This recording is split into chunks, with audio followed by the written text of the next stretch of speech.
and scientists, academicians, dairy professionals, industry leaders, representatives from government organizations, cooperative institutions, students, research scholars, and the delegates who has joined through YouTube channels and Zoom in our live streaming of this program. Members of media, ladies and gentlemen, a very warm and cordial welcome to all of you. It gives me immense pleasure and privilege on behalf of the organizing committee, ICR National Institute of Animal Nutrition and Physiology, Bengaluru, and the Indian Dairy Association, South Zone, to welcome you all to this grand celebration of World Milk Day 2026 and the National Seminar on Ayurveda-driven innovation in dairy foods. India holds a rich heritage of Ayurveda, a holistic science that has emphasized the role of food as medicine for thousands of years. Today, as consumers, we increasingly seek functional foods, natural wellness, and sustainable nutrition. The integration of Ayurvedic wisdom with modern dairy science offers unprecedented opportunities for product innovation, value addition, and global market expansion. The deliberation plan today reflects this vision. We are privileged to have with us distinguished experts who will illuminate diverse dimensions of this emerging field. We are eagerly looking forward to the inaugural address by Dr. Minesh Shah, Chairman NDDB, whose visionary leadership has contributed immensely to strengthening India's dairy ecosystem. We cordially welcome you, sir, and it will be a great pleasure to have you here at NINP Bangalore in future physically. We are equally honored by presence of Padma Shri Dr. N. Punyamurthy ji, whose insights on ecosystem-based One Health approach will inspire new thinking on the future of dairy development. And I request Sri N.B. Maratheji, Chairman, IDA Karnataka chapter, to welcome Dr. Punyamurthy ji with cloth bouquet.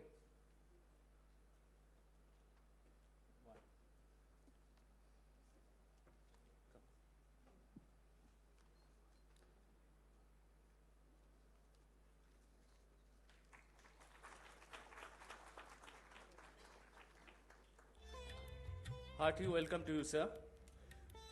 We are extremely happy to welcome Dr. Satish Kulkarni, highly spirited chairman, Indian Dairy Association South Zone, whose dynamic leadership had meticulous planning helped us to bring this World Milk Day 2026 celebration and this national seminar into today's reality. He is the Shutradhar of our all activities, and I request Dr. Ravi Kumar, Chairman IDA Andhra Pradesh chapter, to welcome Dr. Satish Kulkarni with cloth bouquet.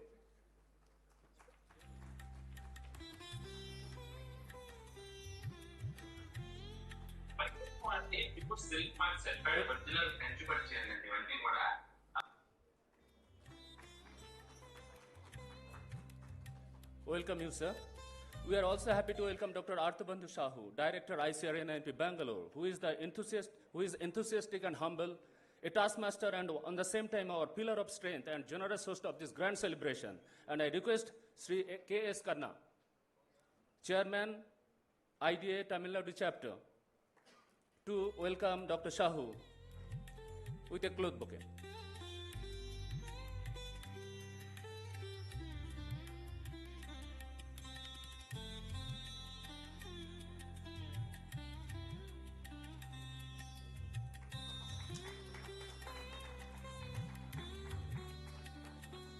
Welcome you, sir. I sincerely and cordially welcome our senior members. I beg your pardon not to take all the names, but I would like to humbly mention that all of you are our guiding force and constant source of inspiration. And very modestly, some names to mention: Dr. C.S. Prasad, Dr. K.T. Champath, Sri C.P. Charles, Dr. P.A. Shankar, Dr. Belavadi, Dr. K.S. Ramchandra, Dr. Venkateshaya, Dr. Dhali, and many and all of you. So I beg your pardon. With the paucity of time, I could not able to take all the names. All my distinguished colleagues from Karnataka chapter, Tamil Nadu chapter, Kerala chapter, Telangana chapter, and Andhra Pradesh chapter, members from KMF, Milma, and others. I also heartily welcome IDA South Zone 2 Vice Chairman, Dr. Rajendra Kumar, Dr. N.K. Gowda, Secretary Dr. S. Subhash, all the executive members of IDA South Zone.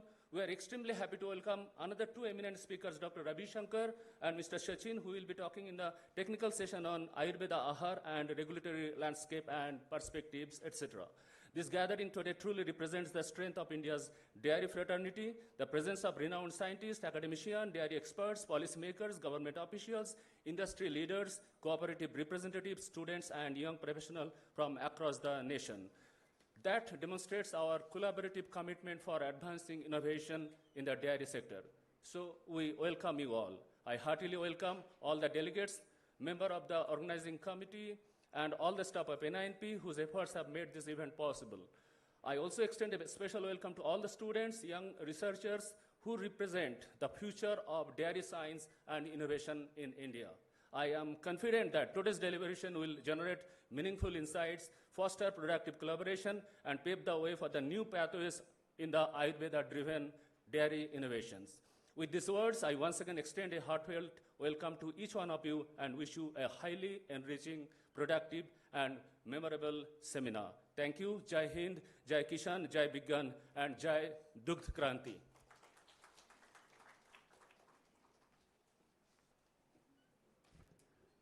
Thank you, sir. The ceremonial lighting of the lamp is a sacred tradition that marks the beginning of an auspicious gathering. The lamp symbolizes knowledge, wisdom, and enlightenment, while its radiant flame inspires us to dispel ignorance, embrace learning.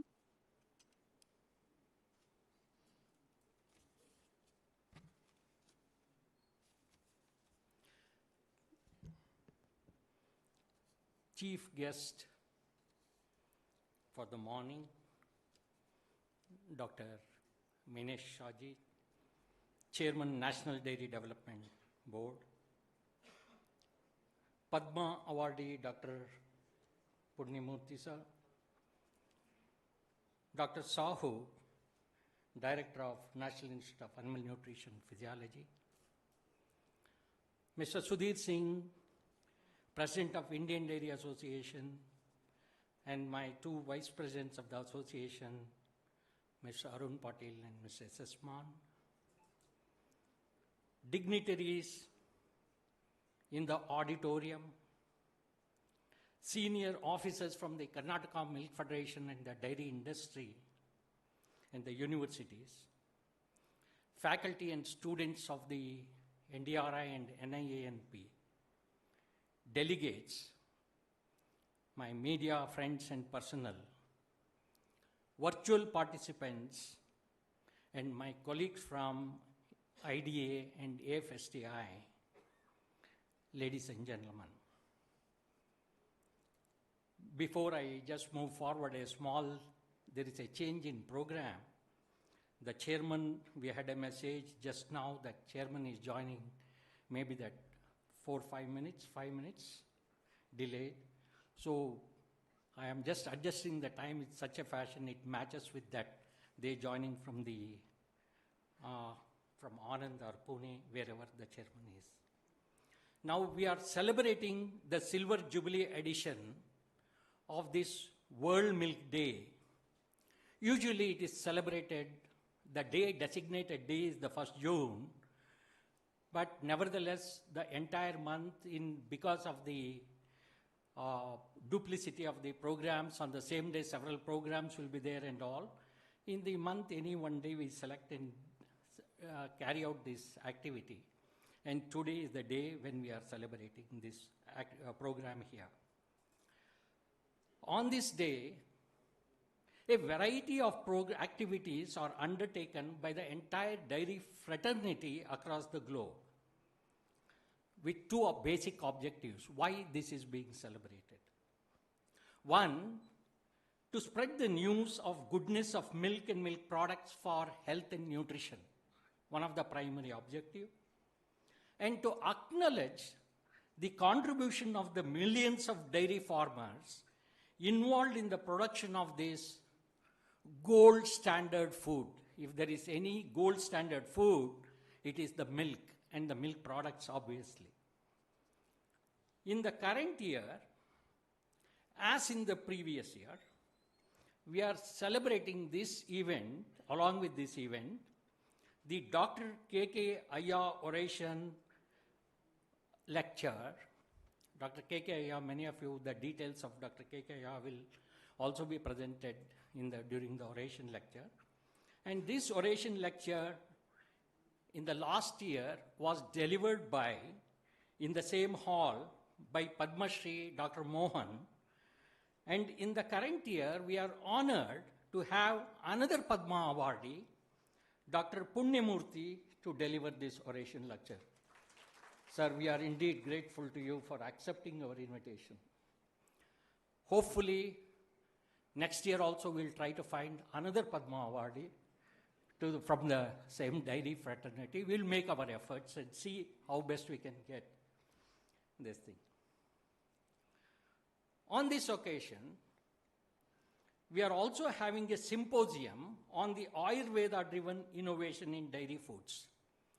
Incidentally, the oration lecture and the symposium subject, they have a relation. That's our fortune, I should say. They have a relation. And it is why we selected this subject. In the year 2022, the Food Safety and Standard Authority of India notified one regulation called Ayurveda Ahara Regulations, but it was operationalized just almost a year back, slightly less than a year, or maybe a couple of months here and there is there. However, to the best of my knowledge and information, the experts also will tell later, not even a single license has been issued under this regulation or category till now. The regulation was 2022, operationalized 1 year back, but till now, to the best of my knowledge, there is not even a single license issued under this regulation or category. Maybe our speaker, Dr. Ravi, will be able to tell later. If we see the list of the products under this regulation, there are some products which have been listed. I think there are 91 or 92, if I remember correctly. Almost 40 of these products are based on milk and milk products. In Ayurveda Ahara regulations, the listed products, out of which roughly 40% is from the milk and milk products category. The regulation basically based on the classical Ayurveda text in the text. And what does this indicate? This indicates a intertwining of Ayurveda and milk products since ancient time. This gives us another opportunity for dairy industry for diversification in this value-added segment. Why I am mentioning this as value-added segment?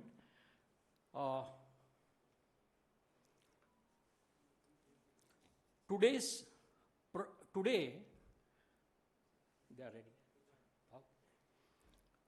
Today, products on the health platform sells at a premium. And one such recent example is the craze for the protein. As if somebody gives 15 grams protein, another gives 18 grams, next day somebody will give 21 grams per pack. You might have seen in the market these type of products, as if protein is the end of nutrition. That is the way the things are going on. The major ingredients for these products comes from the dairy industry, but the presence of our dairies in the end product,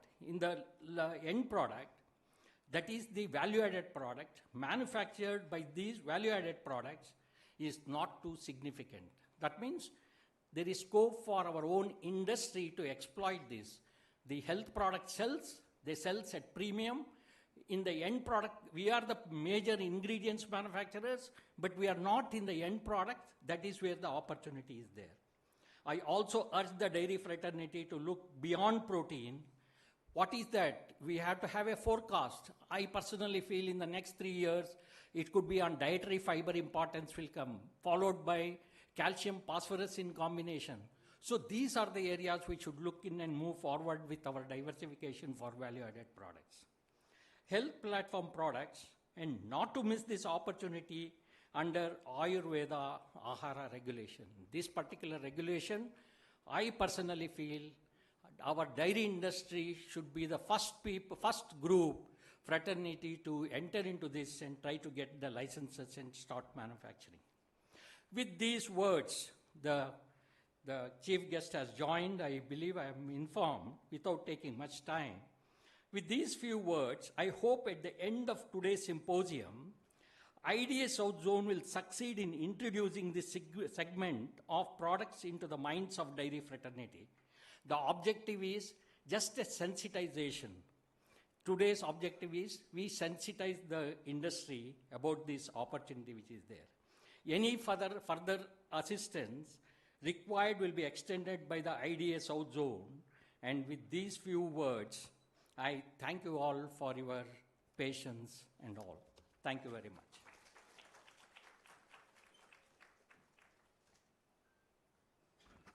Thank you, sir, for enlightening us on this perspective today on this occasion.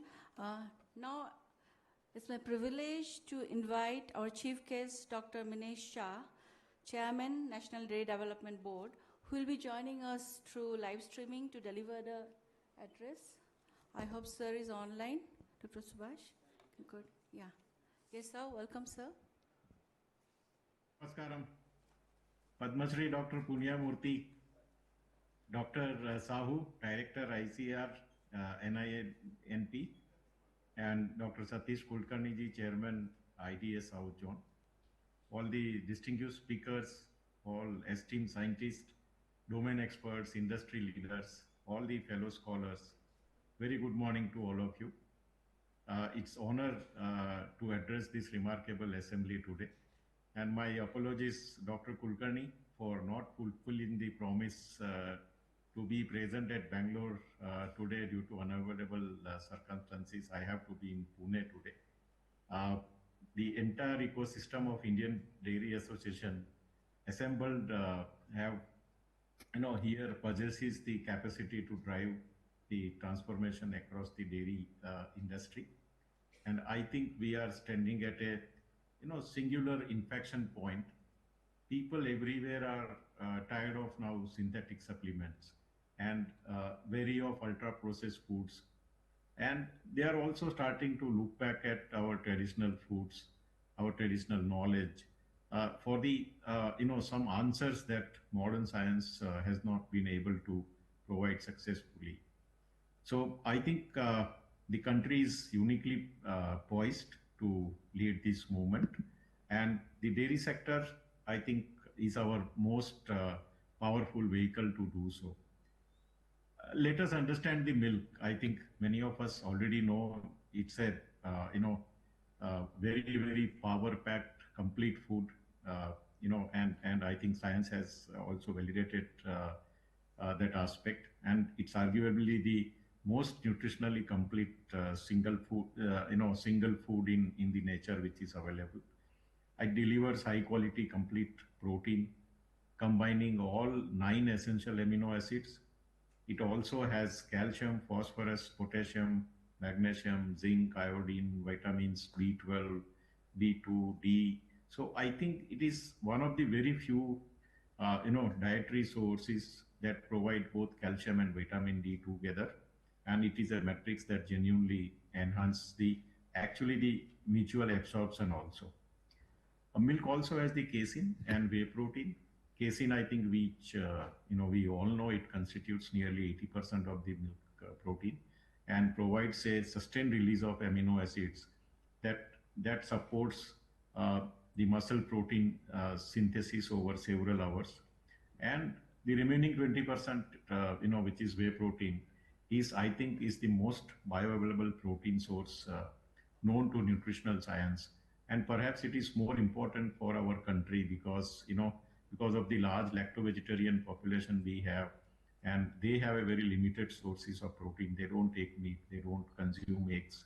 So I think the milk as the source of protein is very good vehicle available And this gives it a unique structure and also set of benefits compared to the other proteins which are available.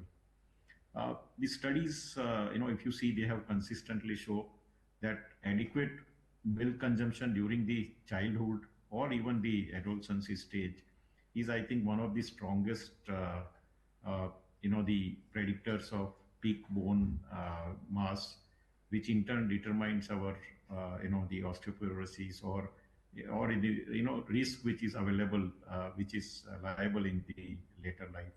And beyond, I think, bone and muscle, milk also contains some bioactive components whose therapeutic potential we have all, I think, started beginning to understand. And I think as a therapeutic substance, milk and most of the dairy products, uh, there are scientific studies available. They have reported that they have antibacterial, antiviral, and anti-inflammatory properties. And across the multiple clinical studies, it has been proved. What is, I think, remarkable is that our ancestors identified these aspects long back, and these qualities, I think, the moment you warm milk, add some herb or the time its consumption to the rhythm of the day, I think milk transforms and it becomes a therapeutic agent. This was not a casual observation. Actually, it was systematic, empirical derived nutritional science, which is recorded and also transmitted with extraordinary precision. Traditionally, we all know, I think, milk is one of the very few animal-derived foods classified as sattvic. We all now, aim for the sattvic food, and it means that it promotes clarity. It with the compassion and the inner peace, and this makes it again uniquely acceptable to India's large lacto-vegetarian population, as I told.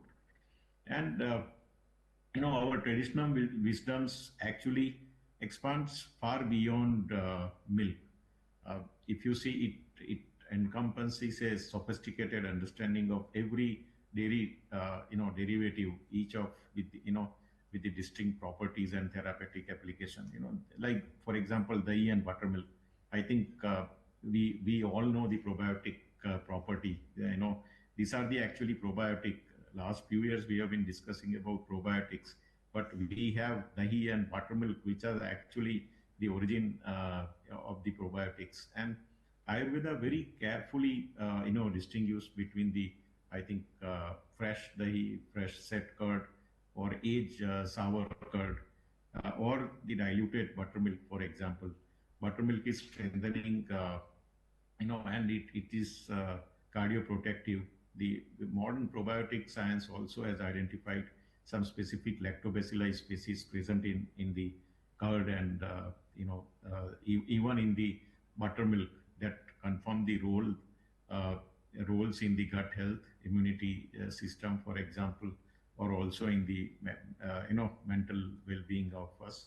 And then let us talk about ghee. I think again it is the most misunderstood dairy food. There were a lot of yeah, apprehensions about the consumption of ghee, and it was suggested by a few countries that it leads to the cardiovascular disease and all. But I think for decades, the saturated fat dogma has verified the ghee, and we are now watching that narrative which was built is slowly getting reversed. Ghee contains the butyric acid along with CLA, vitamin K2, D, E, and very crucially, it contains no casein or lactose, which makes it digestible even for the lactose deficient population. And Ayurveda has already classified ghee as the highest among fats, and it prescribed it for cognitive enhancement and also for metabolic stimulation. And this science related but clear, it is clear now that it is also catching up. So I think we need to move from the traditional wisdom to the modern selves and industry innovations. Some of the work which has already started, the industry has witnessed and NDDB is also working on some of these products, like the turmeric fortified milk.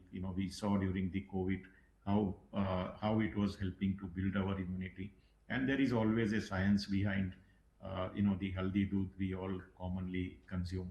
Similarly, the medicated ghee, it's receiving the a lot of attention now, and classical Ayurveda described over numerous medicated ghee formulations, and among them, I think most compelling is Arjuna ghee, the ghee which is infused with the Arjuna, and traditionally it employed as a cardiac tonic. Similarly, there are a lot of dairy products which we can think of where sugar or the artificial sweetener or the sucrose can be replaced by honey, and it's actually a natural way of sweetening the products. There are some Ayurvedic premixes available, for example, with the herbal powders, and milk. Milk is the excellent vehicle for all these herbal powders to be consumed along with the milk. So traditionally, I think NDDB's role has been to take this traditional vision and then developed into the verified products, clinical trials. You can have, and you can verify and advise to the larger population that these products are good for us. And some of the products which we are developing, like for example Triphala Chash, again for the gut health, or some immunity nutrition premix which can go with the herbs, or even isolating the immunoglobulin and some of the peptides which are available in the milk, which can provide immunity, and you can try to mix this immunoglobulin in the baby powder, baby food, for example, and that will also lead to the nutritive product which milk can provide. So I think the partnership, what we have with the traditional Ayurvedic knowledge, Dr. Punyamurthy and NDDB, we have been working together for long for the ethnoveterinary medicine, for example, and we have been successful in developing at least 30 formulations for the common ailments, and now it's almost catching up the world how we can mitigate the antimicrobial resistance challenge. And this is the best knowledge and best vehicle available traditionally with us, and this is actually helping us to propagate ethnoveterinary medicine, and most of the dairy cooperatives in the country now NDDB has covered. We have made the audio visuals, the films, and depicting this knowledge among the farmers. So I think at the conclusion, I will say that milk is, I think, one of the few complete foods which is capable of acting simultaneously as a tonic, and also giving a calmative and a mild laxative, or depending on how you actually prepare or consume.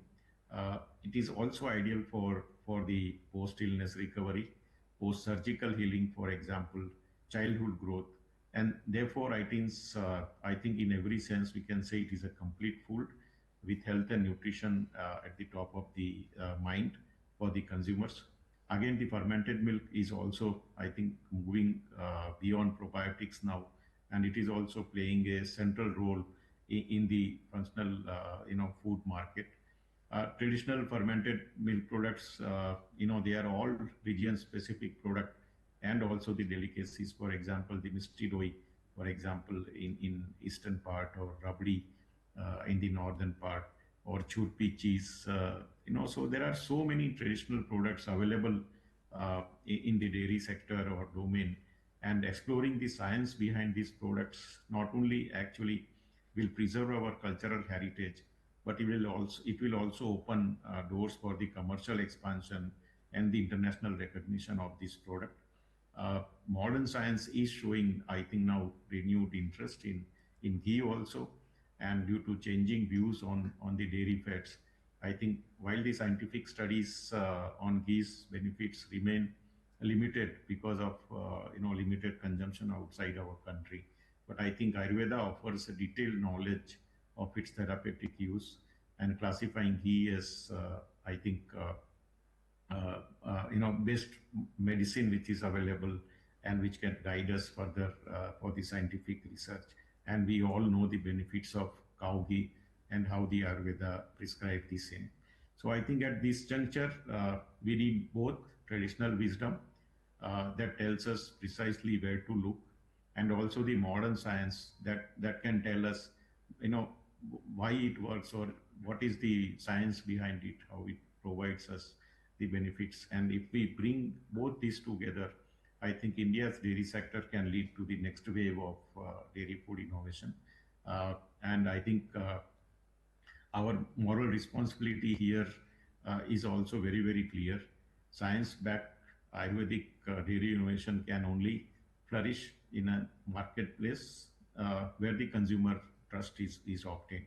And therefore, I think that trust we need to earn, and we'll have to see that the dairy sector stands firm in winning the trust of the consumer.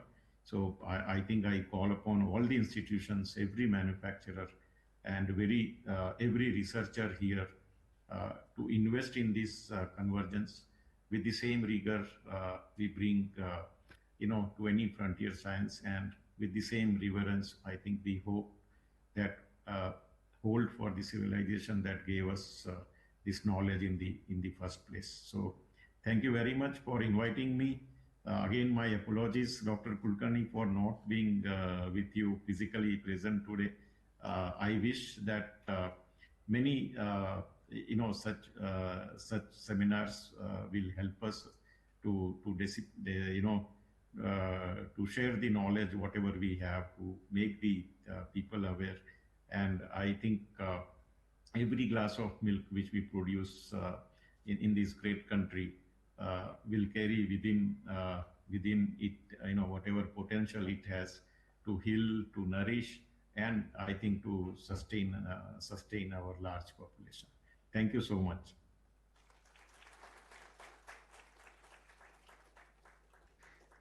Thank you, sir, for your insightful deliberations on pivotal role of milk, protein, and other nutrients, and their role on human health, nutritionally and therapeutically.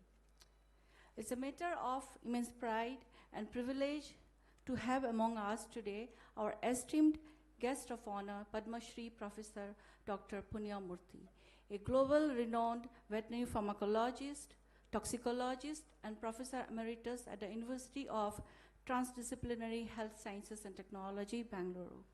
Professor Punya Murthy has dedicated his life in promoting scientific ethno-veterinary medicine and integrating India's rich traditional knowledge with modern livestock healthcare.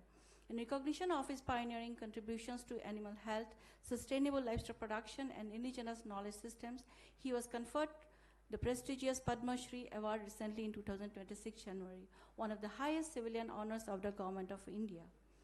His presence as a guest of honor for this national seminar on Ayurveda-driven innovation in dairy foods, organized on the occasion of this World Milk Day, is particularly befitting, since the theme of today's seminar resonates strongly with his vision of harnessing India's traditional knowledge system for innovation, sustainability, and social benefit.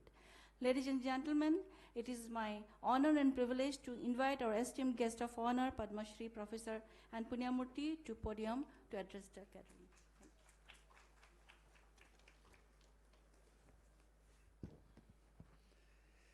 Thank you so much for the introduction. So very good morning to all. My respects and greetings to the chief guest, Chairman NDDB sir, and the Indian Dairy Association South Zone Chairman Dr. Satish Kulkarni sir, Dr.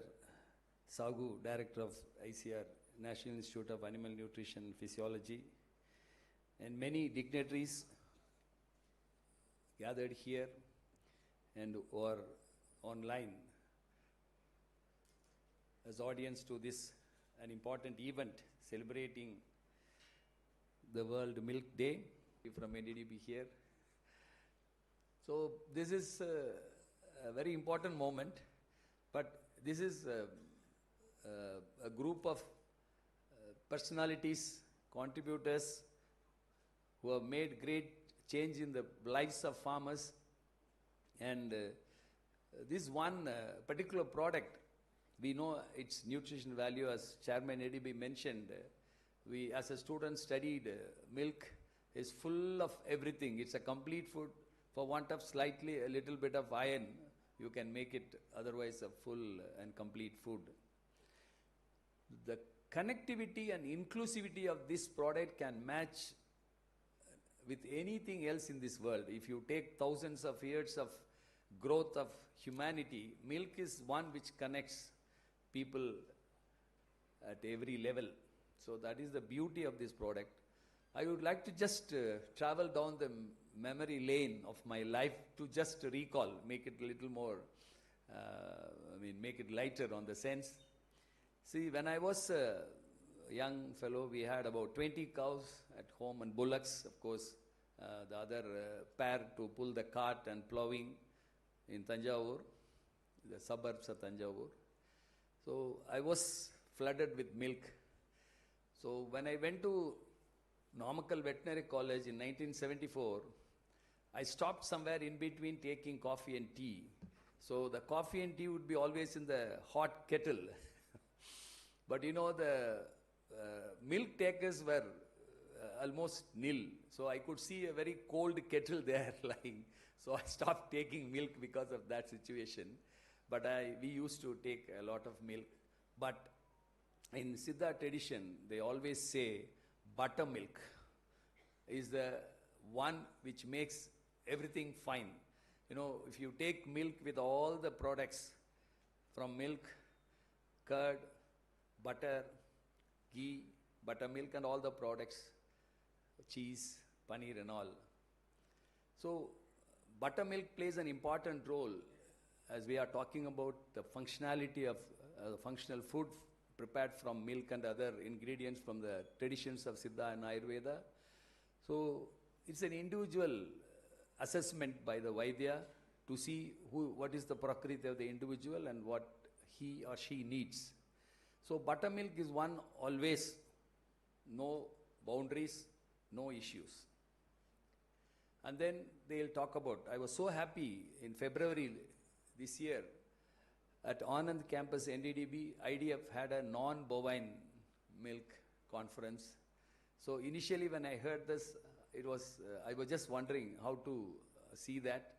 And I could see the camels, donkeys, and people from other countries talking about the value of it. And also in India, particularly in South, people have started gathering donkeys. And their value, medicinal value of such things have been very well presented there. So milk as a commodity have got a different connotation in different people, touching all the people. As I told you, the connectivity is very high. So we should be proud that we are part of that dairy tradition. So when I was working on this ethno-veterinary in the earlier years, to travel beyond Tamil Nadu state, to take it forward, was given an opportunity to join hands with the FRLST TDU Bangalore, Dr. Darshan Shankar, Dr. Balakrishnan Nair, Dr. Hariram Murthy, so all were part of that, providing the opportunity. So the first testing of waters beyond the shores of my work happened at KMF Nandini in Bamul. So we trained the first batch in association with the Natural Livestock Foundation Netherlands, who funded it. And we had a beautiful exchange program, farmers from Netherlands coming to India. They visited Bangalore suburbs and also they went to Kerala, of course. That was in 2014. So we trained a batch of 30 veterinarians to know what is the, how they perceive this knowledge system. So I was given this opportunity in this part of the country. So I always remember, and I don't know how many times I have traveled to Bangalore, Silk Board or Madiwala, from there the ring road to FRLST, I don't know how many times. So I'm very happy to be again coming to this city and talking about it. So I'll just say, go to E Road. I mean, I was 83, I was posted in Erode. So morning they'll keep a glass of milk. Within 2 minutes you can see a thick layer there. So I was a very lean fellow. With that milk I became, marriage also happened in between. Everybody started telling, what's the difference? I said, Erode milk. So that made the difference. I started having a small punch there. And then when I came to Namakkal in 1988 for the teaching purpose, morning by 8 o'clock, if you don't get the milk, if you get a guest, you will not get milk after that. So one of my friends, who is also happened to be my family auditor, who is also brother of my colleague, said, Dr. Punyamurthy, I need milk tomorrow. So we were wondering what to do. So that night we visited a shop. They said they got a cooler and they will keep one sachet of milk there. So you just imagine how our industry has made everything possible, connecting time, space, and make milk available, not only its original farm, but also its various products around. So when I went to Ethiopia, I was so surprised when we were discussing about the plans of developing dairy there. They told they have got 2 periods of Lent, one in Easter, the other one during Christmas, 2 periods, about 60, 120 days. All animal products, including milk and dairy products. I said, see, you have to make some adjustment, otherwise you cannot sell for 120 days in a year. Milk, dairy products will be a serious problem. Another interesting thing was that they use butter for their hair care. So very, very interesting in African countries, especially in Ethiopia, they were using it. So in Netherlands, when we were staying in the farm, every time we go there, we always used to have one full kettle of orange juice and one full kettle of milk. So these are all the ways wherever you go, you see that milk occupies an important role in times, and as our chairman was mentioning, it is not about a commodity, it's about the livelihood, it's about the sustainability. So I think when we talk about products, so I always remember a visit to a cheese factory in Netherlands. It was a very elaborate trip, and we were explained everything. So I was wondering, there were different grainy things on different hues and colors like our ice cream. I was asking, what is that? They said, this is jeera, this is fenugreek, this is 2014. Now we are talking about Ayurveda. So they have got all our spices added to the cheese. And there was another interesting thing they mentioned about, see, these are all cheeses for 2 different countries. They are slightly different, but no other country uses it. One is Israel, one is Palestine. We prepare this cheese for those countries. So they are very fond of that. Wherever they come, the Dutch people, they bring their own cheese, they put it in the fridge there, and they will be using there. So dairy, connecting people, giving nutrition, and going around the world, you can see that wherever you see that milk has got a role. And I remember at IDF conference in Delhi, the top official from the IDF mentioned, I vaguely remember the data, I'm just about the impression.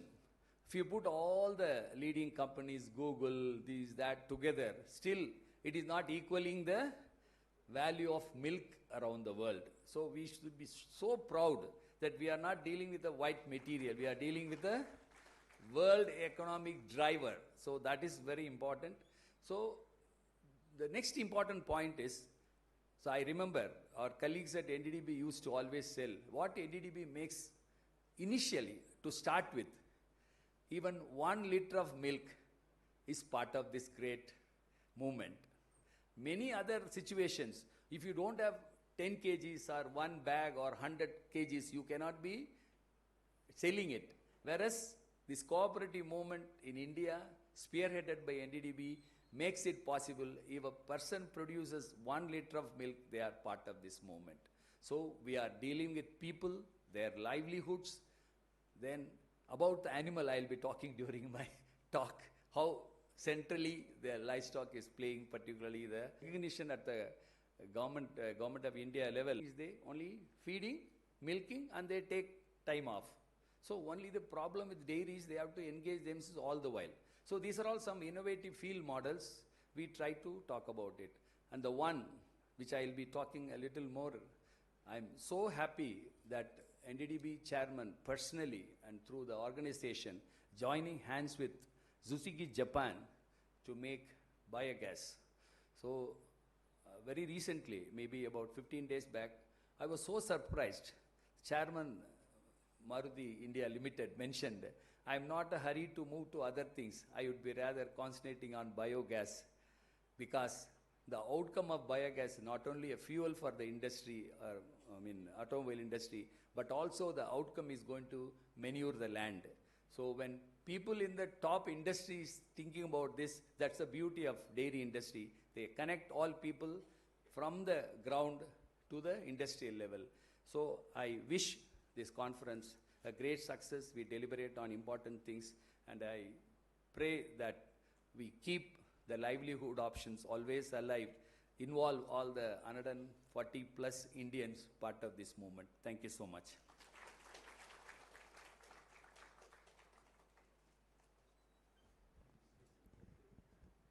Thank you, sir, for sharing your thoughts, your wisdom, and your global experience with us on this platform today.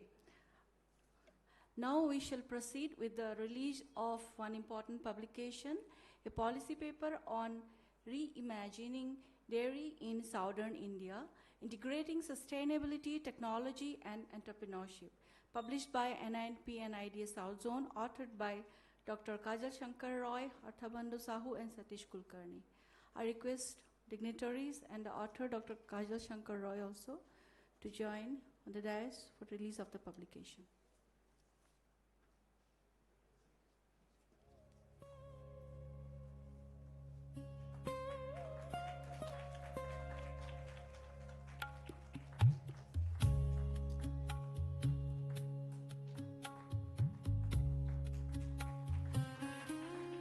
This policy paper will be shortly available on the NNP website.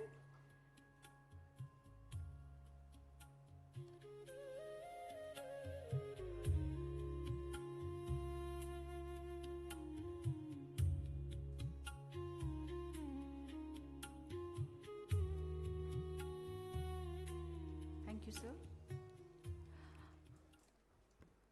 A distinguished scientist and accomplished administrator, Dr. Arthabandhu Sahu, has made significant contributions to the field of animal nutrition and livestock research.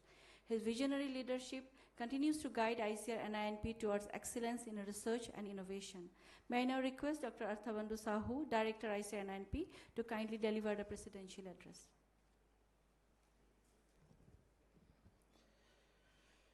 Thank you, Anjumani. First of all, I welcome all of you being the host at this very campus, NINP, the green campus, and you people are making this green to fight through World Milk Day today, what we are celebrating. First of all, the chief guest of this today's functions, Minesh Saji, our honorable speaker and honorable persons of today's functions, Padma Shri, हमारे we can say प्यारे पुण्यमूर्ति जी, Dr. Kulkarni, and many dignitaries who have joined online, President, Vice President, IDA, here again Chairman Dr. Kulkarni, Satish Kulkarni, Vice Chairman Dr. Goda, treasurers and other dignitaries, and many representatives, President, Chairman, and others from different southern states, Tamil Nadu, Kerala, Andhra, and others. And I must welcome also both the staff and students of NINP and NDRA. It's a really very nice occasion to celebrate World Milk Day. And when we are celebrating World Milk Day, it is not that we are celebrating for the day only.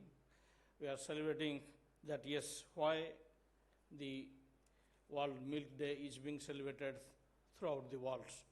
And already our Padma Shri Punyamurti ji has already deliberated about different countries' prospects. And recently I also joined in one of the international seminars where particularly the South Asian countries they participated, and they are also emphasizing how the milk-driven economy is sustaining the world and also the countries, even be it coastal, be it high hills. So taking that into perspectives, first when we are thinking what is milk, then we can very simply say that mother's ideal love for the kids, MILK. So on that line, the today's topics, what we deliberated, that is the Ayurvedic concept which you are getting through milk. So there are two researchable points. One is via milk, means milk itself as a nutraceutical products having all Ayurvedic principles. Another is in addition to milk. So we need to go for the processing technology.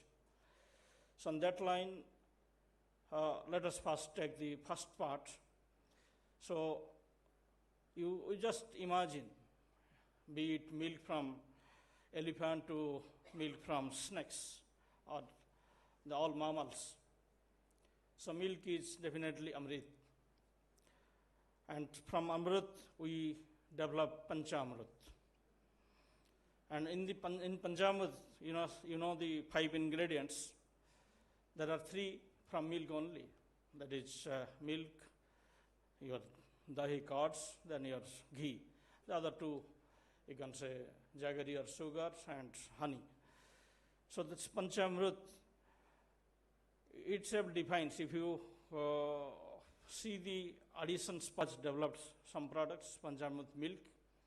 So addition patterns, it is 1, 2, 4, 8, and 16.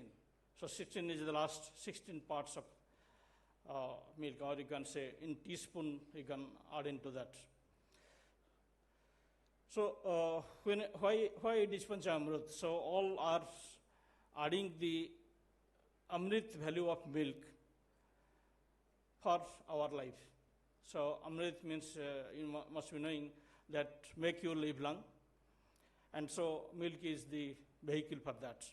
So coming back to the origination of milk in different species, let us take the example of first is definitely cow milk that we are more fond of. Buffalo milk, this is again in India so far as milk production is concerned. Both are contributing, say, you can say 50-50. Then the milk from small ruminants, sheep and goats. Then other animal species, be it camel, yak, mithun. So the non-bovine concept, what is deliberated at NDDB. So amongst the non-bovine, so you just remove the bovines, that is cattle, buffalo, yak, mithun, but all others, sheep, goat, camel, equines even. So these are the species which gives milk. All mammals you can take. Then on that line, why the milk from cow, milk from buffalo, milk from sheep, milk from goat, all are different. It differs because of their food habits, because of their genetic makeup. So you'll find very less fat in donkey milk, mother's milk, our human milk. And then go upgradation, then you will find camel, then goat, then cow, then you can come into, say, sheep, buffalo, same category. Then even you can add the yak and mithun in between category, between cow and buffalo. So on that line, so this is the fat content just I am telling, but so far as the nutraceutical property is concerned, many ingredients already Minister has deliberated with respect to the composition of milk. Let us take the protein concept, that is casein. There are different fractions of proteins when it is getting hydrolyzed, be it through our enzymes when we are drinking the milk, or be it through many fermentation procedures, that is what we are applying when we are going for the processing. So we are in this process, we are releasing the peptides, so that is becoming bioactive peptides, and those bioactive peptides have different roles. And you know, the goat milk for dengue, camel milk for diabetes, camel milk for autism, sheep milk for even arthritis, many applications. And because of rich in calcium, this can also can be used, and traditionally being used any fracture. You just put bamboo bandage, add some leaves, and put milk.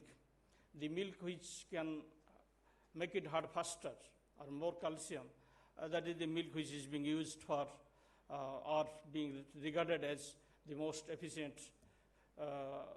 we can say, related to plaster of Paris, which you are putting. That is also calcium binding phenomena. So in this also, this works the similar way. Then the cream part, or the ghee. So if you look at the color, be it whatever the process we are following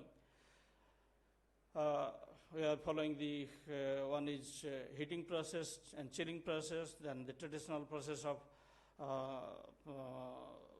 manufacturing ghee. The color of ghee, it differs. And this depends on the level of phytochemicals it has in its content, and also the phytochemical metabolites. Let us say the carotenes or flavonoids. So beta carotene rich, so it will give a yellowish tinge.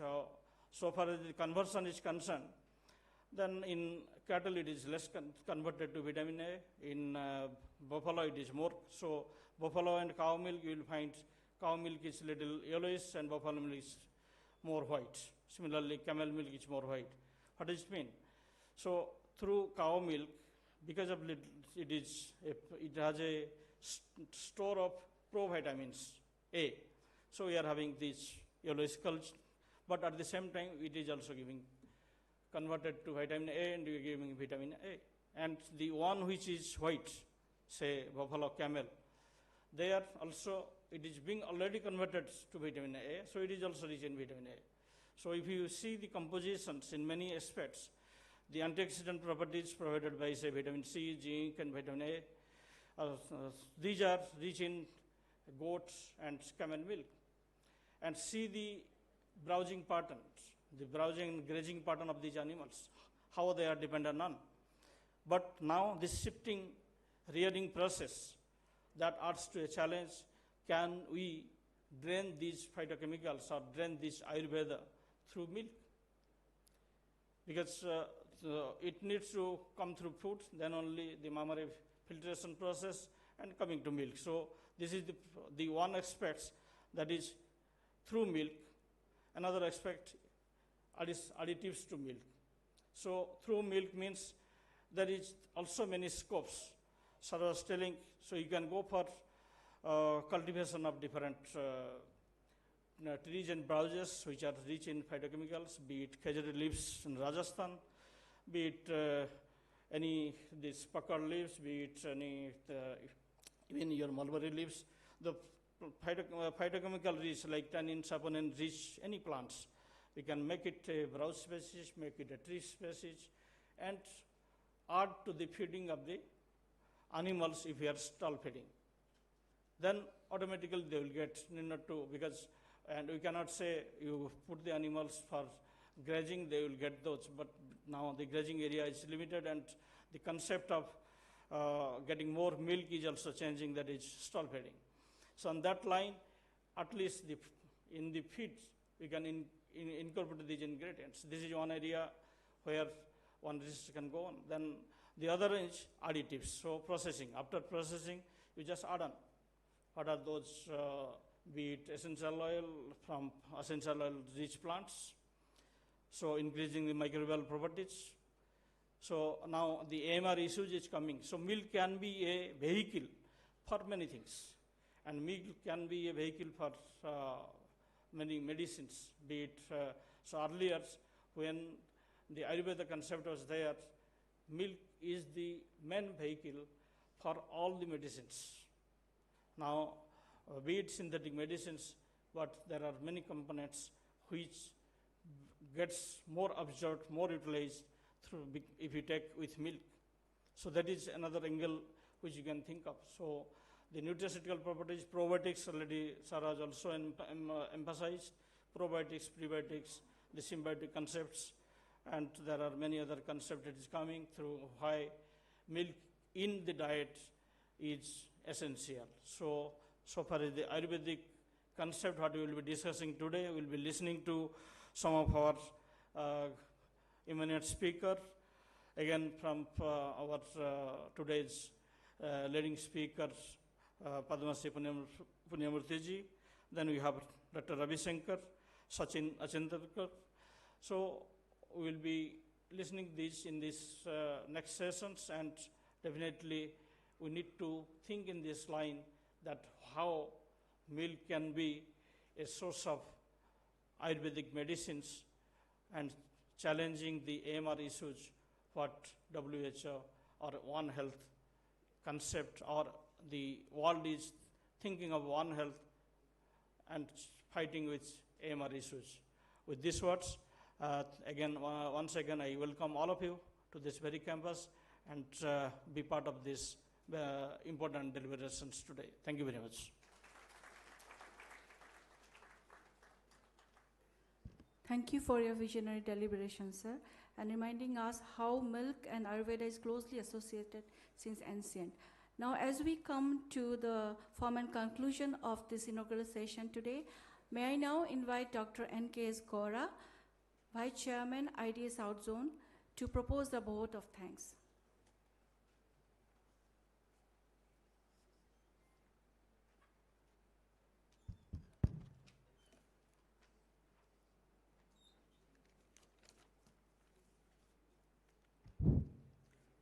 Very good morning, everybody. Most respected dignitaries on the dais and the delegates attending this important World Milk Day on the topic Ayurveda-driven innovation in dairy foods. As all of you know, that is a very current, contemporary, relevant topic in view of the health issues, antimicrobial resistance, and milk quality issues we are facing in the country. At the outset, I would like to thank and express our gratitude to Dr. Minesh Shahji, the chief guest of this function, who joined online. He could not come physically due to the unavoidable circumstances, and the chairman of NDDB, Sri Minesh Shahji, for his inaugural address for this function. On behalf of the IDA South Zone and on my own behalf, on behalf of the NINP, the host organization, I express my gratitude and sincere thanks to Dr. Minesh Shahji. And our today's guest of honor and also the speaker for the Dr. K.K. Ayya Memorial Lecture soon after this function, Dr. Sri N. Punyamurthy ji, our beloved professional colleague and also the Padma Shri, and who is an expert on dairy and also most respected person in the ethno-veterinary medicine, who contributed a lot throughout his career on this aspect to the dairy and the livestock subject. So we are more than honored, sir, to have you on this occasion. And all of you will be keen to listen to you soon after this function for the Dr. K.K. Ayya Memorial Lecture. So on behalf of the IDA and on behalf of the organization, I express my deep sense of gratitude, sir, for sparing your valuable time and coming all the way from Tamil Nadu for his occasion. And I also thank our beloved director, Dr. Arthabandha Sahu, who is hosting this function and extending all the support for this World Milk Day, and also presiding this function. I thank you, sir. I express my sense of gratitude and thanks to Dr. Alidam Dali, head of our neighboring institute, NDRI, for attending this function, and also deputing his scientists and staff to attend this important function. Thank you, sir. I must thank our beloved chairman of IDS South Zone, Dr. Satish Kulkarniji, in fact, who is the chief mentor of this event and who conceived the idea, conceived the theme, and he coordinated with all of us and guided us and conducting this event on this occasion. Thank you very much, sir. I also thank Dr. Rajendra Kumar, our vice chairman of IDS South Zone, for giving us all the guidance and support for conducting this function and also gracing this function. I must thank our IDA headquarter, the president and executive committee members at New Delhi for all their constant suggestion and support, and some of them we can see Dr. Patil and other members who are online joining and witnessing this event. I thank each one of you, sir, for gracing this occasion in the online mode.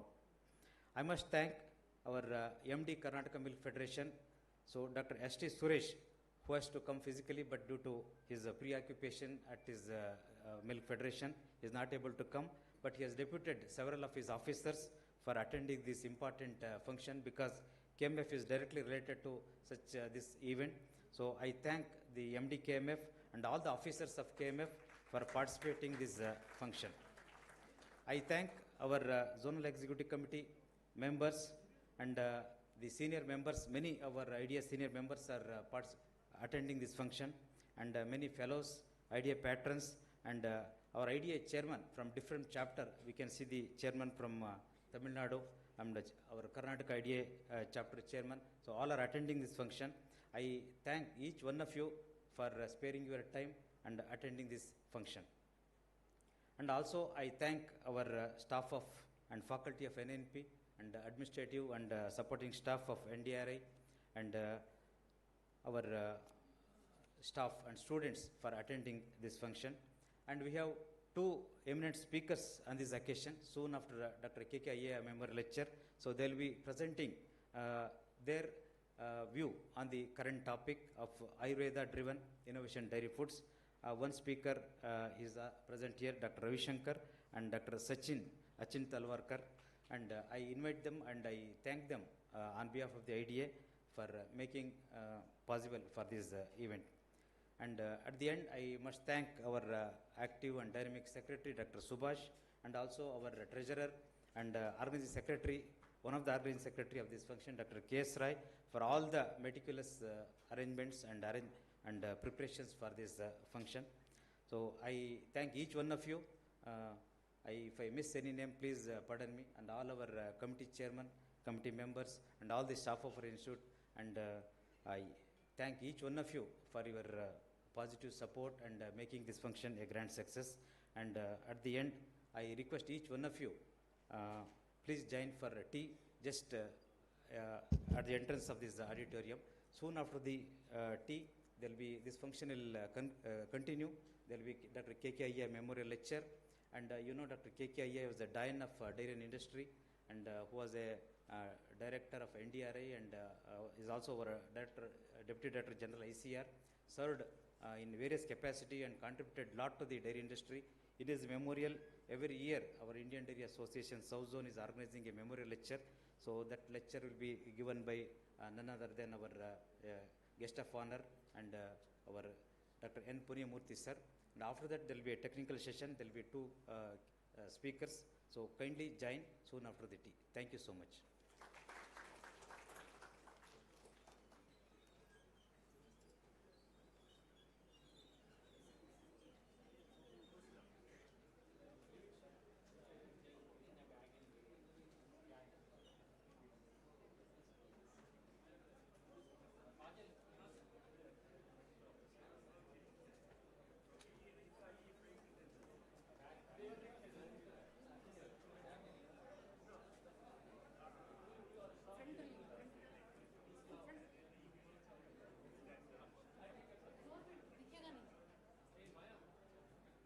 Centre में रखना है sir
पीछे कर देते हैं, इसको थोड़ा पीछे कर देते हैं, ऊपर आ जाओ भाई।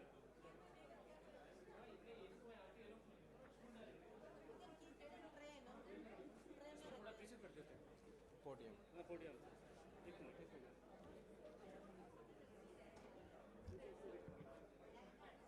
आप नहीं कर पाओगे, नहीं इतना नहीं।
Check. Hello. Test, test.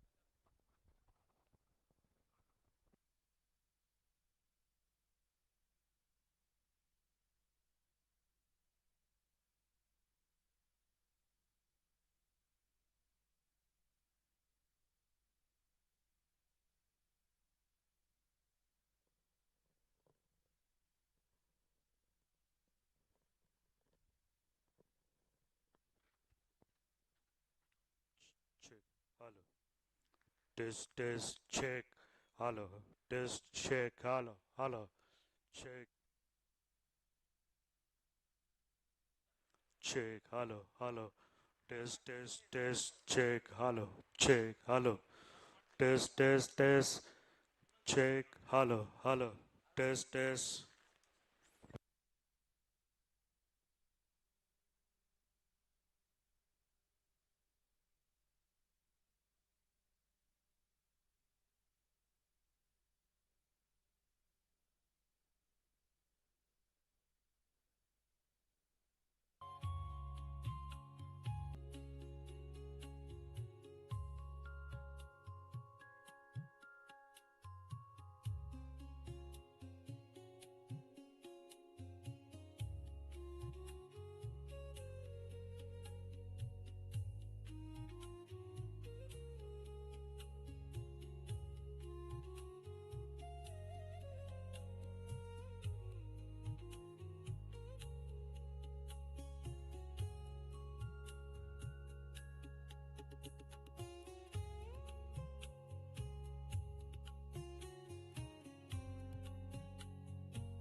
Greetings to one and all present here.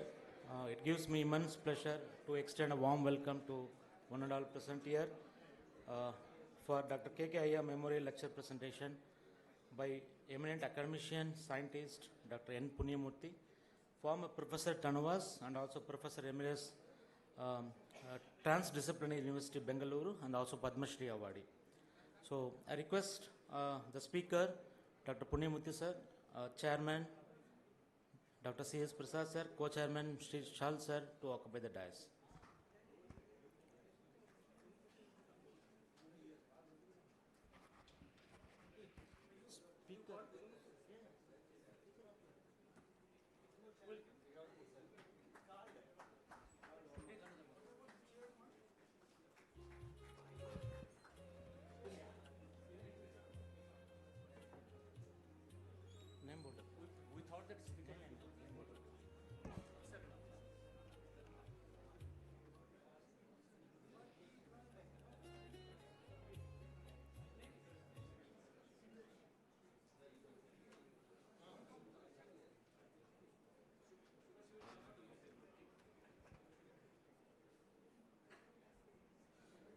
So I extend a very hearty welcome to our honorable guest speaker, today's Dr. K.K. Iyer Memorial Oration speaker, Dr.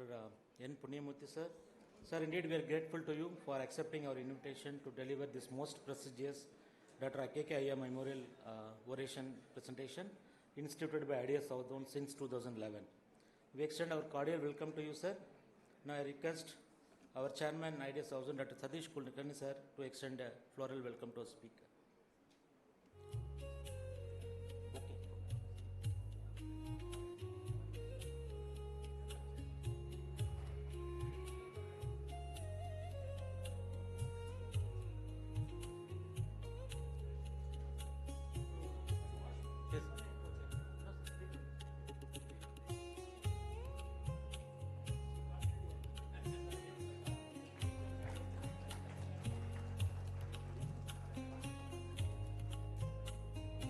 Warm welcome to Chairman of this session, Dr. C.S. Prasad sir, former Assistant Director General, ICR New Delhi, Vice Chancellor, MOPSU, Nagpur, and also former Director of this very institute, ICR NANP Bangalore.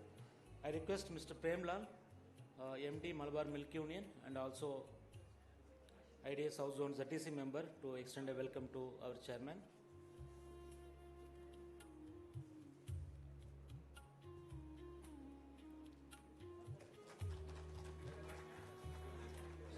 Thank you. No matter.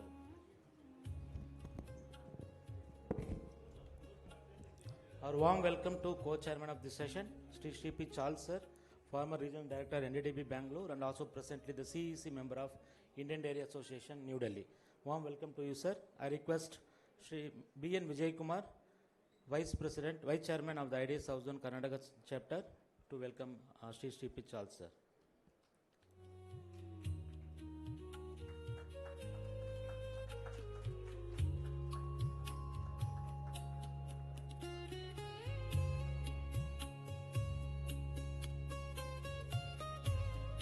Thank you, sir. I extend a hearty welcome to all the dignitaries present on the dais, and also all the office bearers, members of IDS South Zone, scientists, staff, students from NINP, SRS, NDRI, and also the KMF who have gathered here today physically as well as virtually who joined through online mode. So your presence makes this event more special, and I am grateful to each one of you for here. So as we all know that since 2011, the IDS South Zone has started instituting this K.K. Iyer Memorial Oration Lecture every year. So today we have gathered here to celebrate the doyen of Indian dairy industry, and it is a great honor for me to introduce Dr. K.K. Iyer to all of you, especially the younger generation present over here. So Dr. Krishnasamy Kilaram Iyer was born on 26 June 1920 at Bombay. So he obtained his IDD diploma program at NDRI Bangalore in the year 1939. And also subsequently he did his BS in microbiology from St. Xavier's College, Bombay. Then he's also trained on fermentation technology at Indian Institute of Science, Bangalore during the year 1942 to 45, and also obtained his doctoral degree from University of Wisconsin, Madison. during 1946 to 48. So Dr. Iyer joined as research assistant in the year 1943 and also subsequently joined as chief biochemist in 1944. He also acted as head of the division, dairy bacteriology section at NDRA Bengaluru in 1948, and is widely acclaimed as the first fully trained and qualified dairy microbiologist in India. So he's got many laurels, and also he is the first director of NDRA kernel at the young age of 35 years in the year 1955. He is also pioneer in establishing the NDRA infrastructure that today what we have is all the foundation led by Dr. Iyer. And subsequently he was appointed as Dairy Development Advisor by Government of India in 1965. Then he also the first Deputy Director General Animal Science of ICR, New Delhi in 1966. Then in 1970, Dr. Iyer took the voluntary retirement at the age of 50 years. So he also worked as a FAO as the team leader, Regional Livestock Development Project during 1973 to 76. And he was subsequently appointed as a UNICEF coordinator, dairy education, and member of WHO FAO Milk Sanitation Hygiene Panel. During 1976 to 86, Dr. Iyer was involved in teaching at UAS Bengaluru and gave up his work, active work, in the year 1992. Dr. Iyer also was the president of Indian Dairy Association. 1967, he was the founder member of the association. He was also the secretary of the Indian Dairy Association for the 2 years. Dr. Iyer also was the president of Alumni Association SRS of India Bangalore.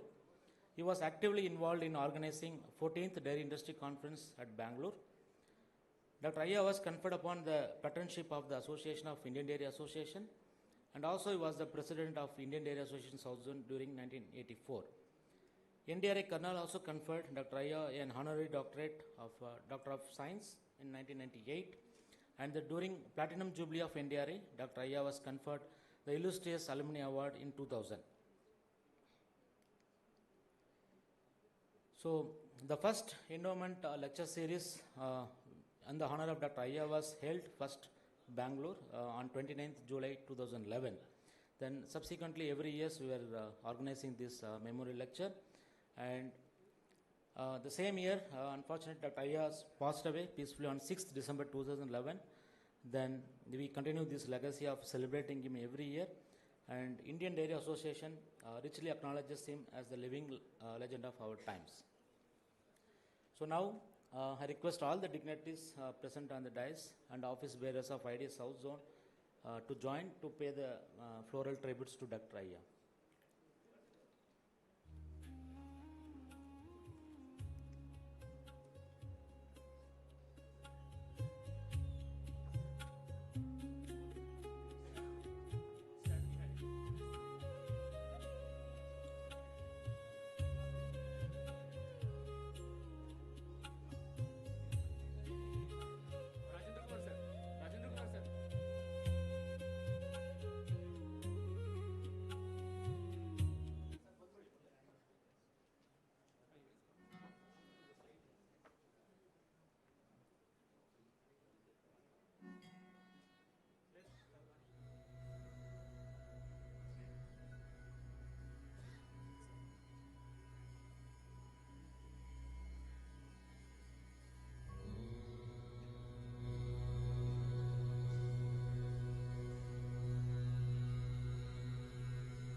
Thank you all.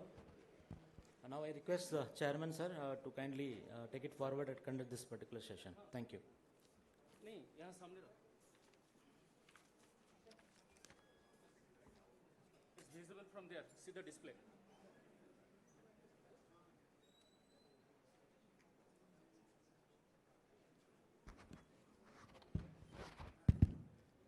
Good afternoon, ladies and gentlemen. It's a great honor and privilege for me to be here amongst you this morning.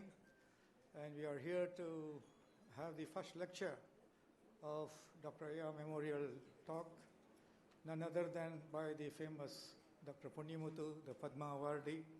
After listening to the most eloquent and very detailed talk by the Managing Director Chairman of NDDB, Dr. Minesha, and a very focused inaugural session, we have come to this technical session 1. We have with us Dr. Punyamurthy, most of you all know, who come hail from Tamil Nadu. And I have been given a small list of paper to talk about your biodata, but I'm not going to do that. What little I know about you, I want to share it with my audience. Dr. Punyamurthy hails from a small village near Tanjavur district. And when he was very young, he was more interested to play hockey and athlete than studying. But still, he did pretty well, and he was the first person from that village to go for higher studies. So he went to his grandfather, who had a great affection for him, and asked him, I want to pursue higher studies. His grandfather said, do something for the welfare of the farmers. At that time, Dr. Punyamurthy knew only about agriculture, universities where farmers are being benefited. But one of his friend, he said, no, there is a veterinary institution where you can do for the welfare of the animals. Then that's how Dr. Punyamurthy joined the Madras Veterinary College and passed out the graduation and also did his PhD. And he did such a dedicated worker he was. He was placed in one of the Krishi Vigyan Kendras, and he was always working for the benefit of farmers.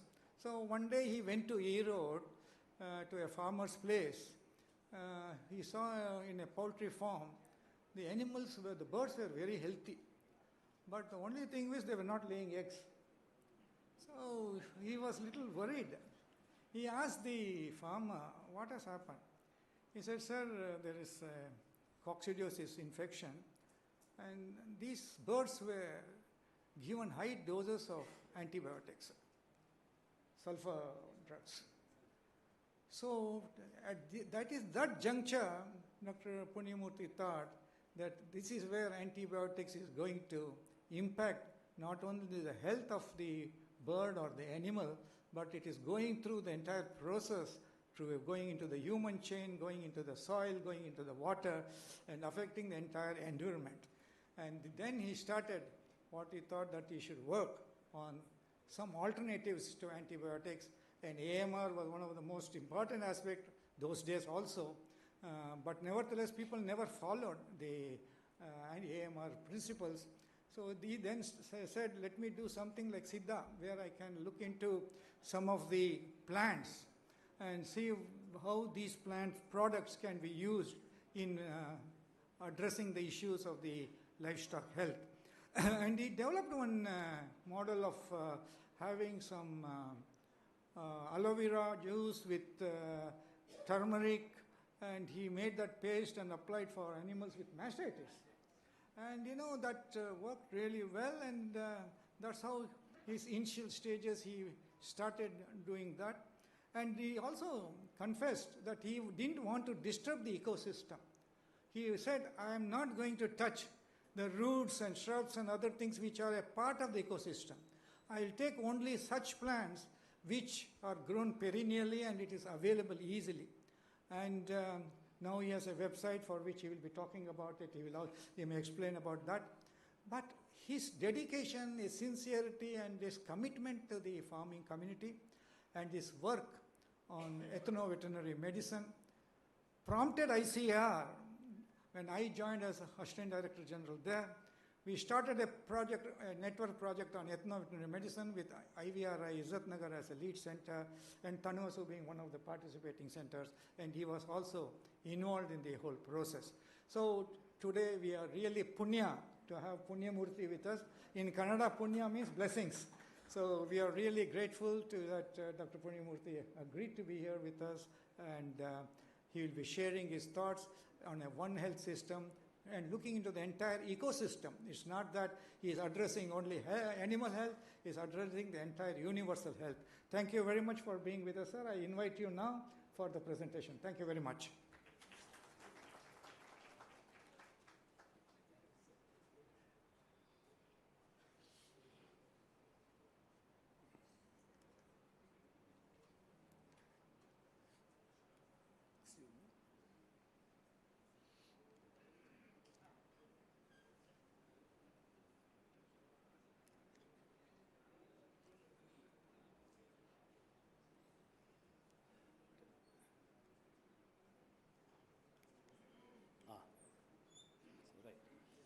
A very good afternoon to everyone, respected chairman, for kind words, and he has captured photographic memory of whatever he could from our association.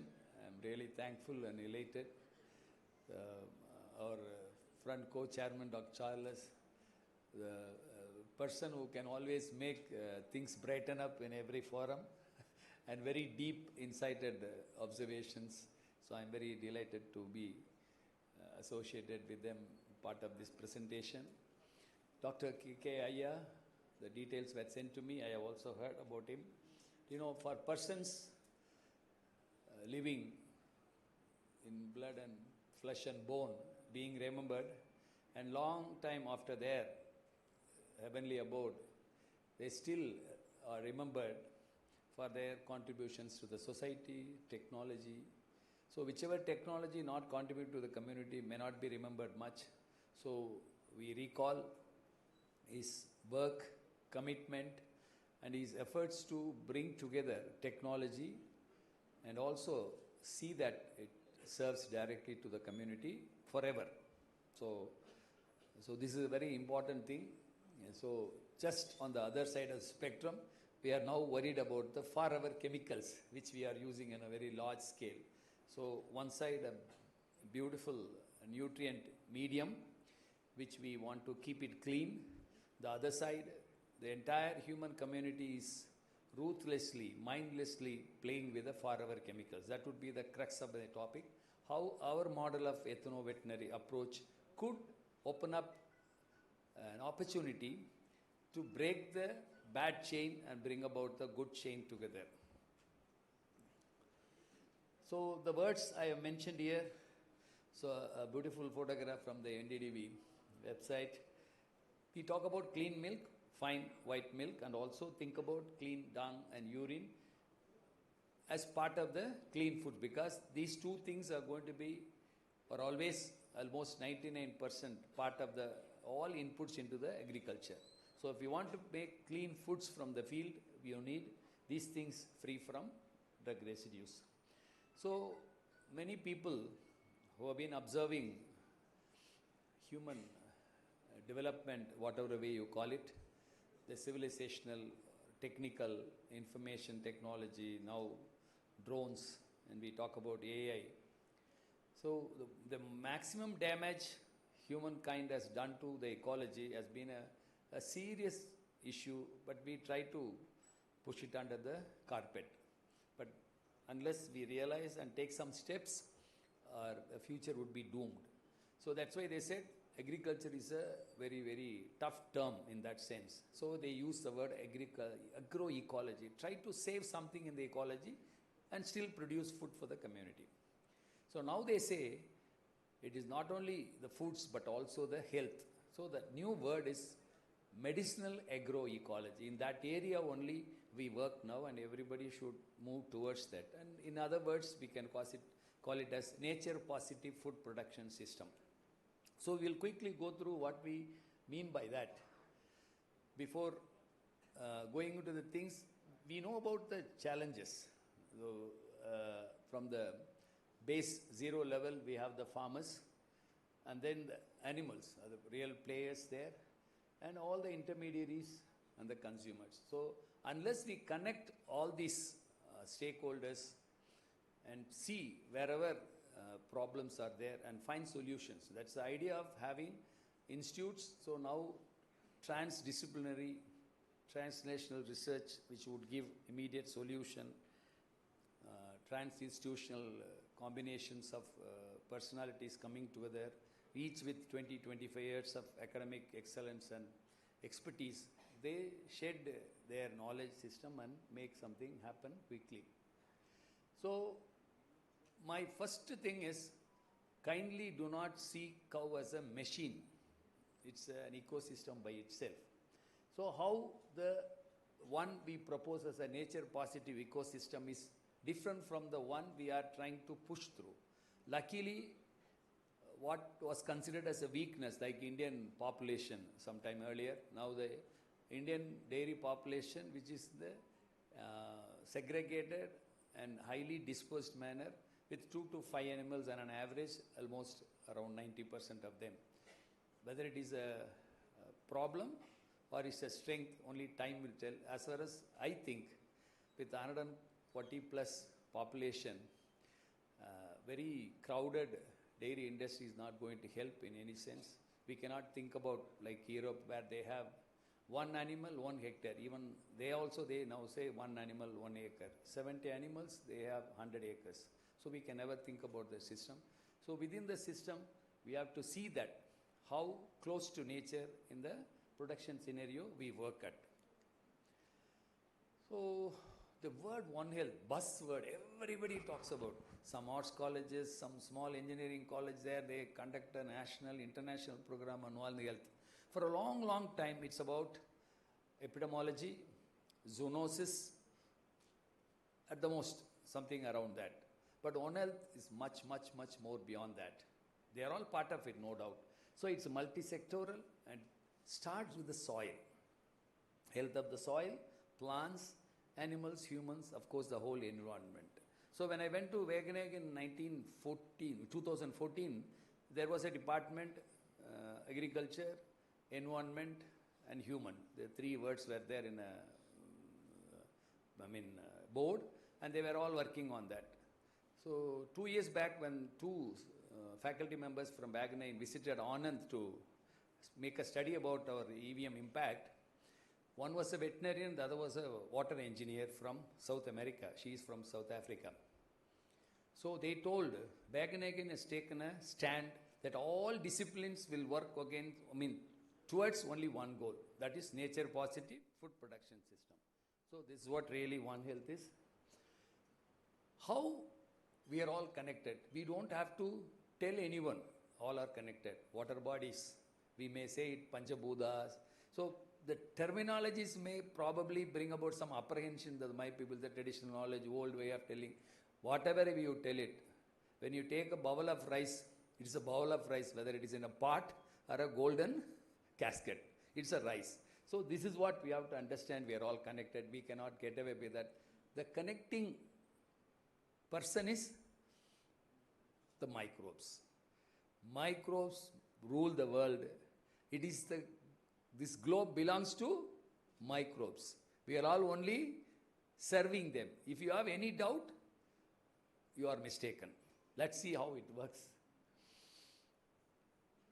If you talk about chloroplast, it is another microorganism.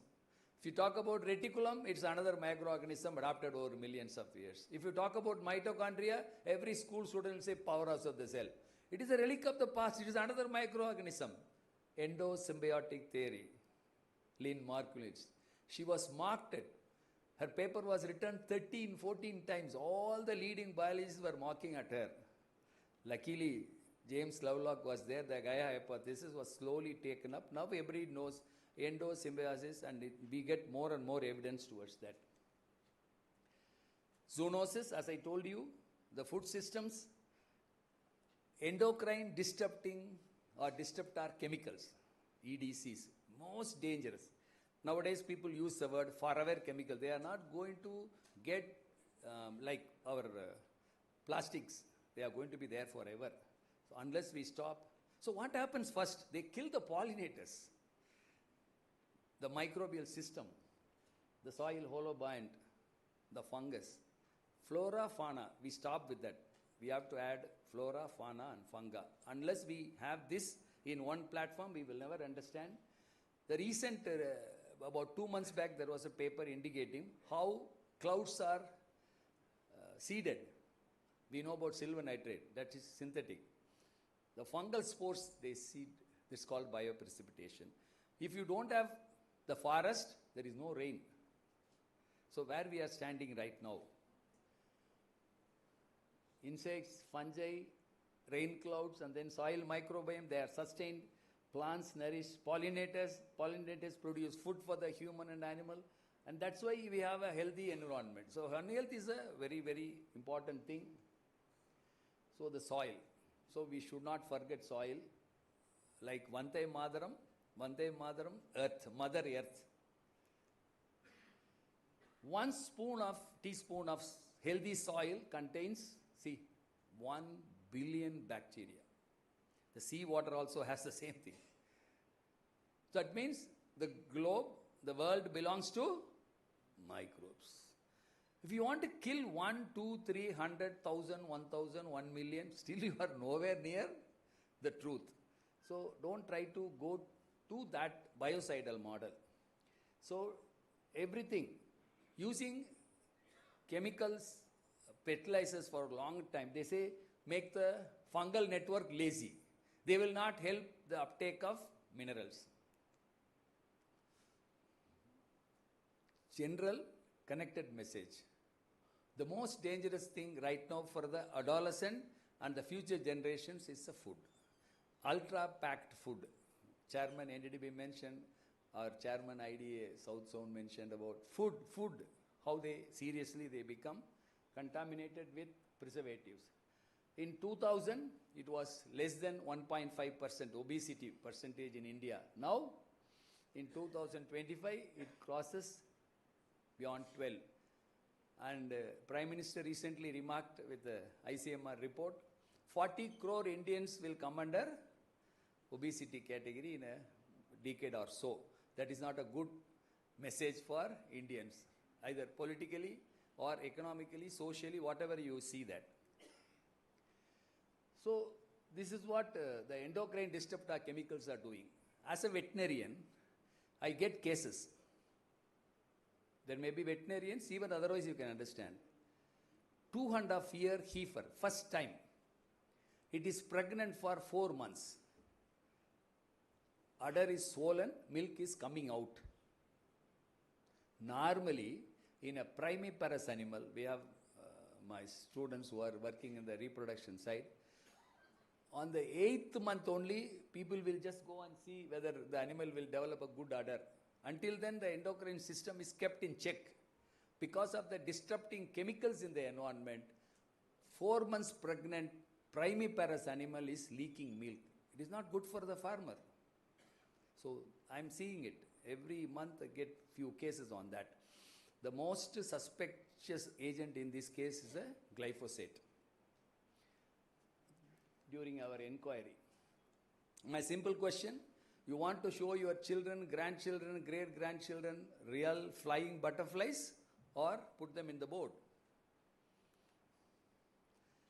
People say, sir, I am only using a small chemical in my backyard, sir. You use it, the next person use it, small drop, algae, and then they are eaten by another insect, small quantity of algae, magnification, bioaccumulation. Finally, you get a good fish, where all these things accumulated.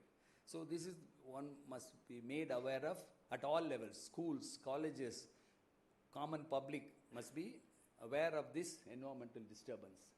So instead of a warfare model, we are going into a... So I am coming to my work. I am just painting I have so far painted a broader picture to catch up the issues. But we are good at raising issues, talking about challenges, what we have done to address some of the challenges in our group.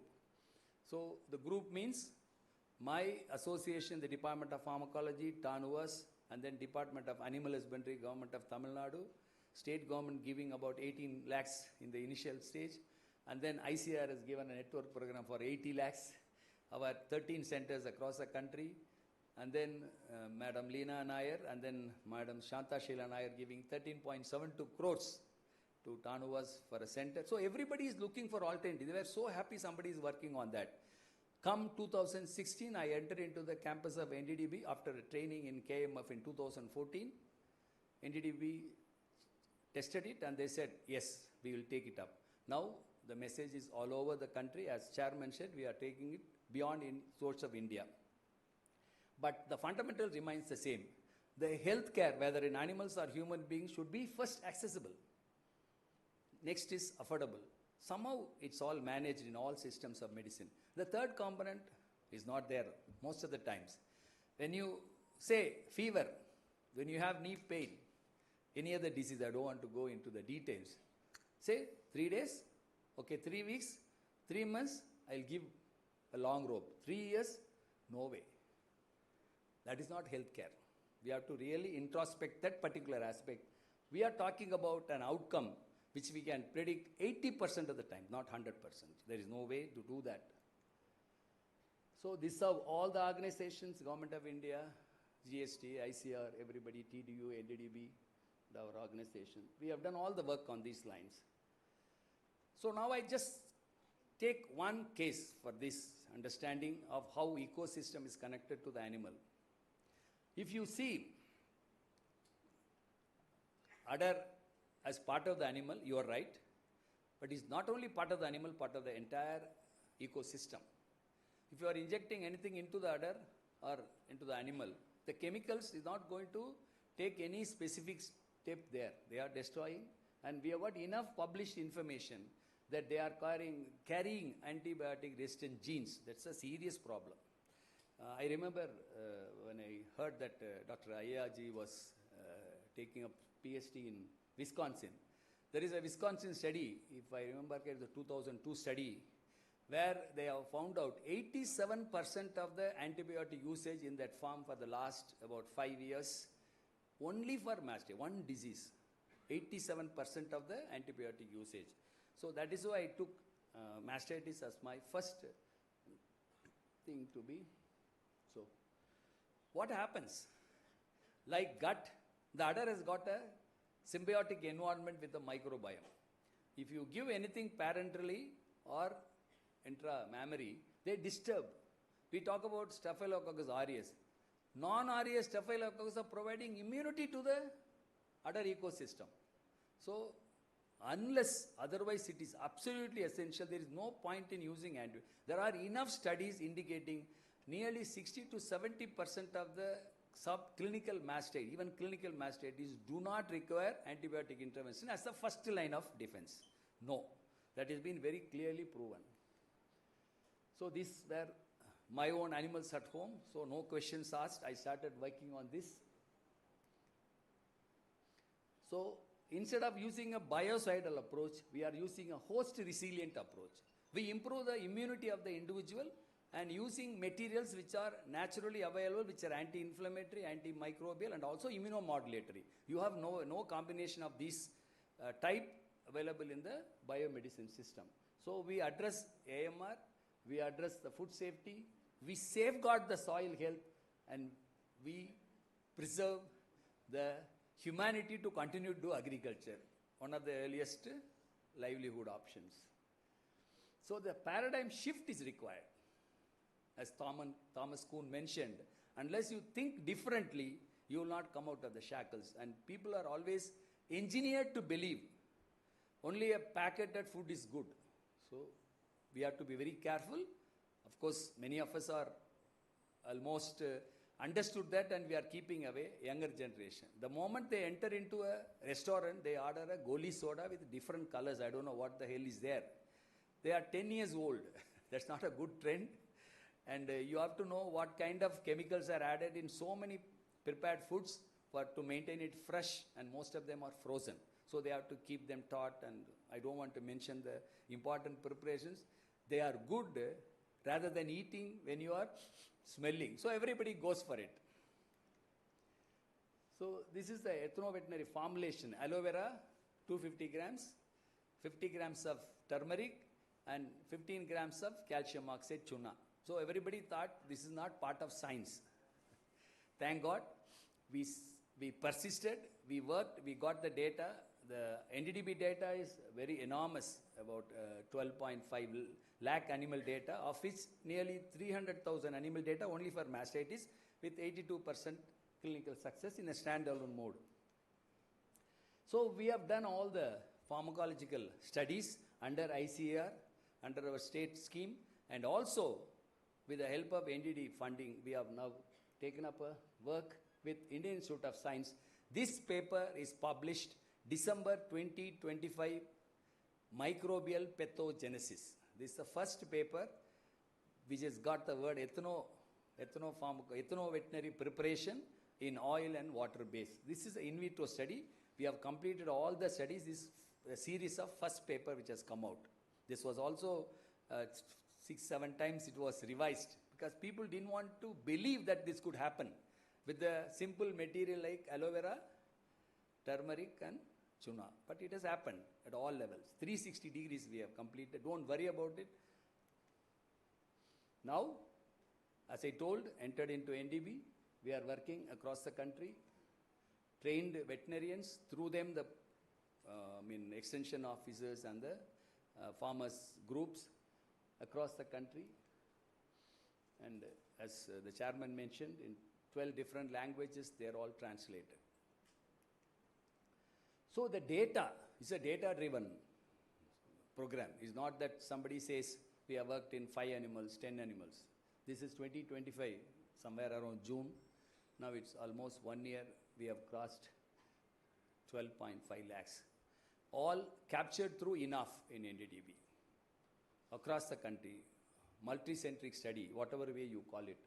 So this is to tell you, we are not just talking about mastitis. You mentioned. So I'll give you an example. Metritis. It's a inflammation of the uterine environment. You can see a white discharge like dahi. People say first degree, second degree, third degree metritis. If you give antibiotics, it will never help because antibiotics, the opportunity of reaching at the site of action with minimum inhibitory concentration is next to 0. But they do all the damage to the other ecosystem in the animal's body.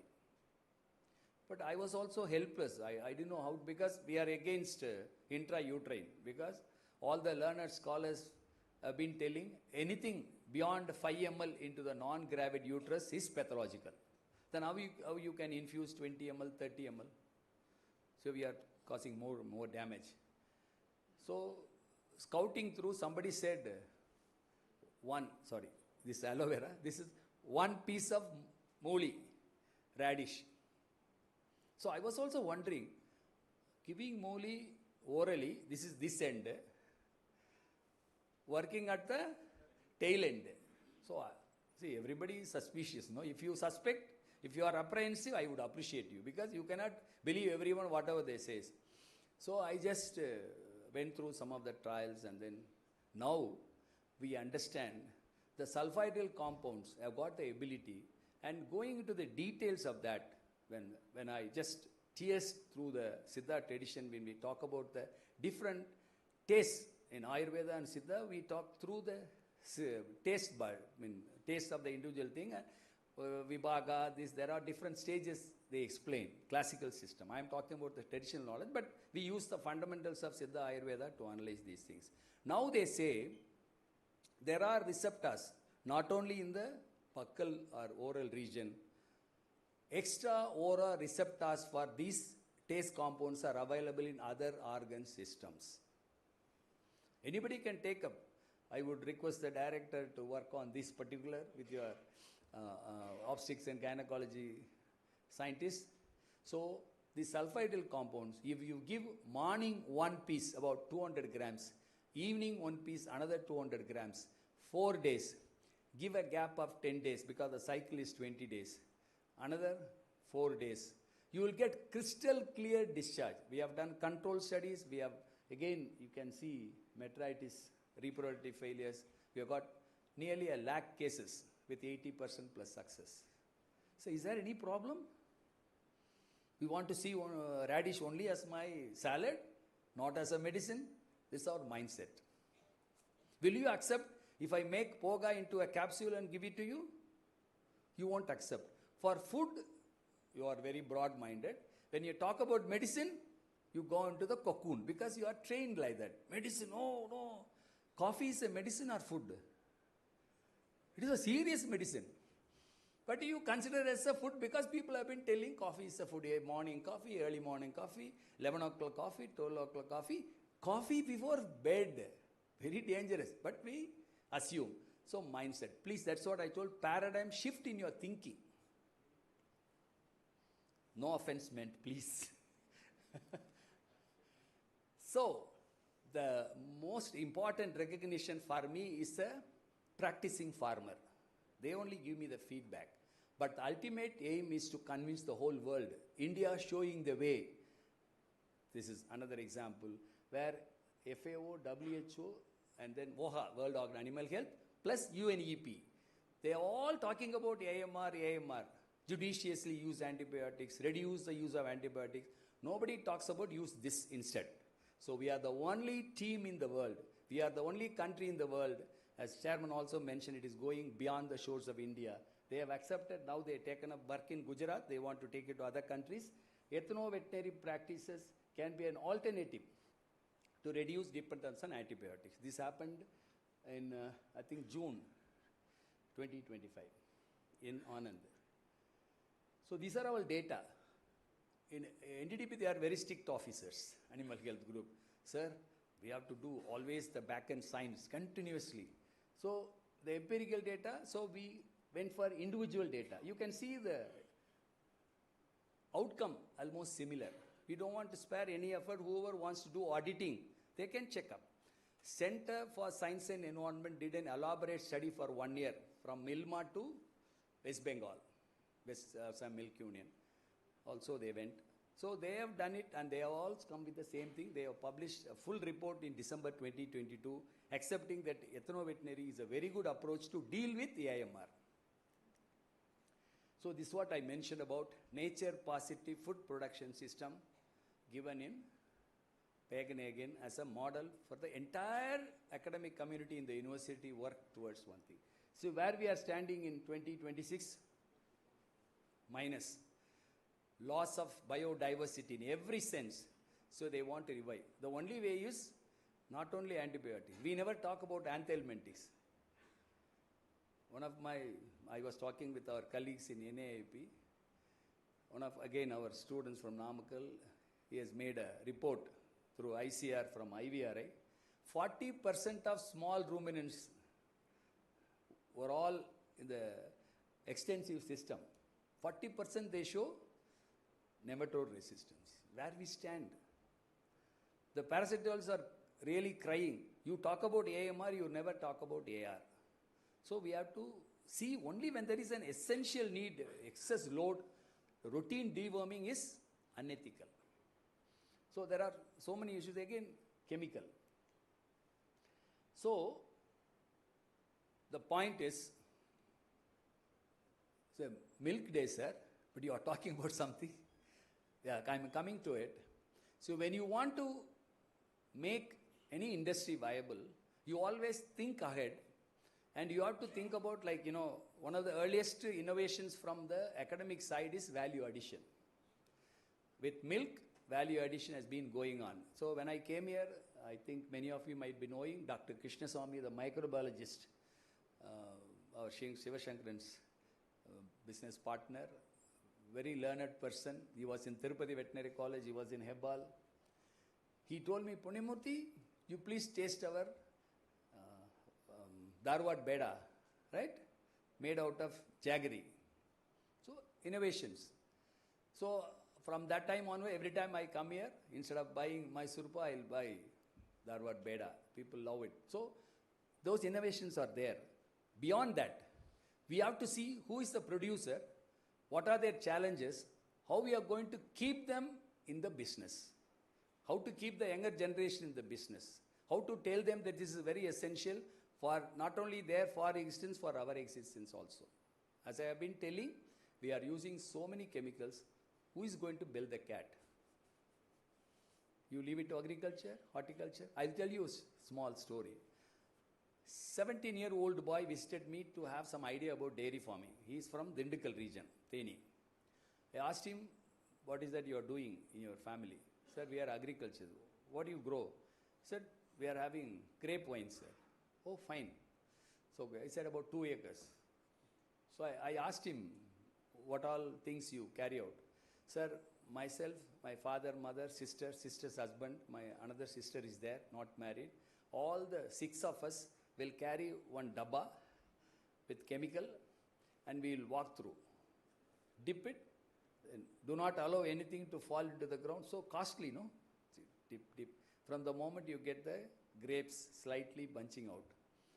14 times, 12 chemicals. I quickly asked him, gentlemen, will you eat your grapes? Any answer? Any guess in that? It is not no. Sir, we leave 2 rows without medicine. So, everybody else is eating their grapes with chemicals. These guys are eating only grapes. Other material they buy, you get the gravity of the situation. So, this is what we have to be conscious. I am only praying to you, requesting you, please save the future generations from this chemical onslaught. We are only working on a small area, but everyone should think about innovations is not only about technology, drone, AI, generative AI. They will not produce food for us. We need more water, they say. I don't know, we have enough water on this earth. So this smiling, happy girl with a heifer calf, probably sex semen is there, so heifer calf, and she should be smiling and healthy. Health is wealth is not a statement. It is a lifeline.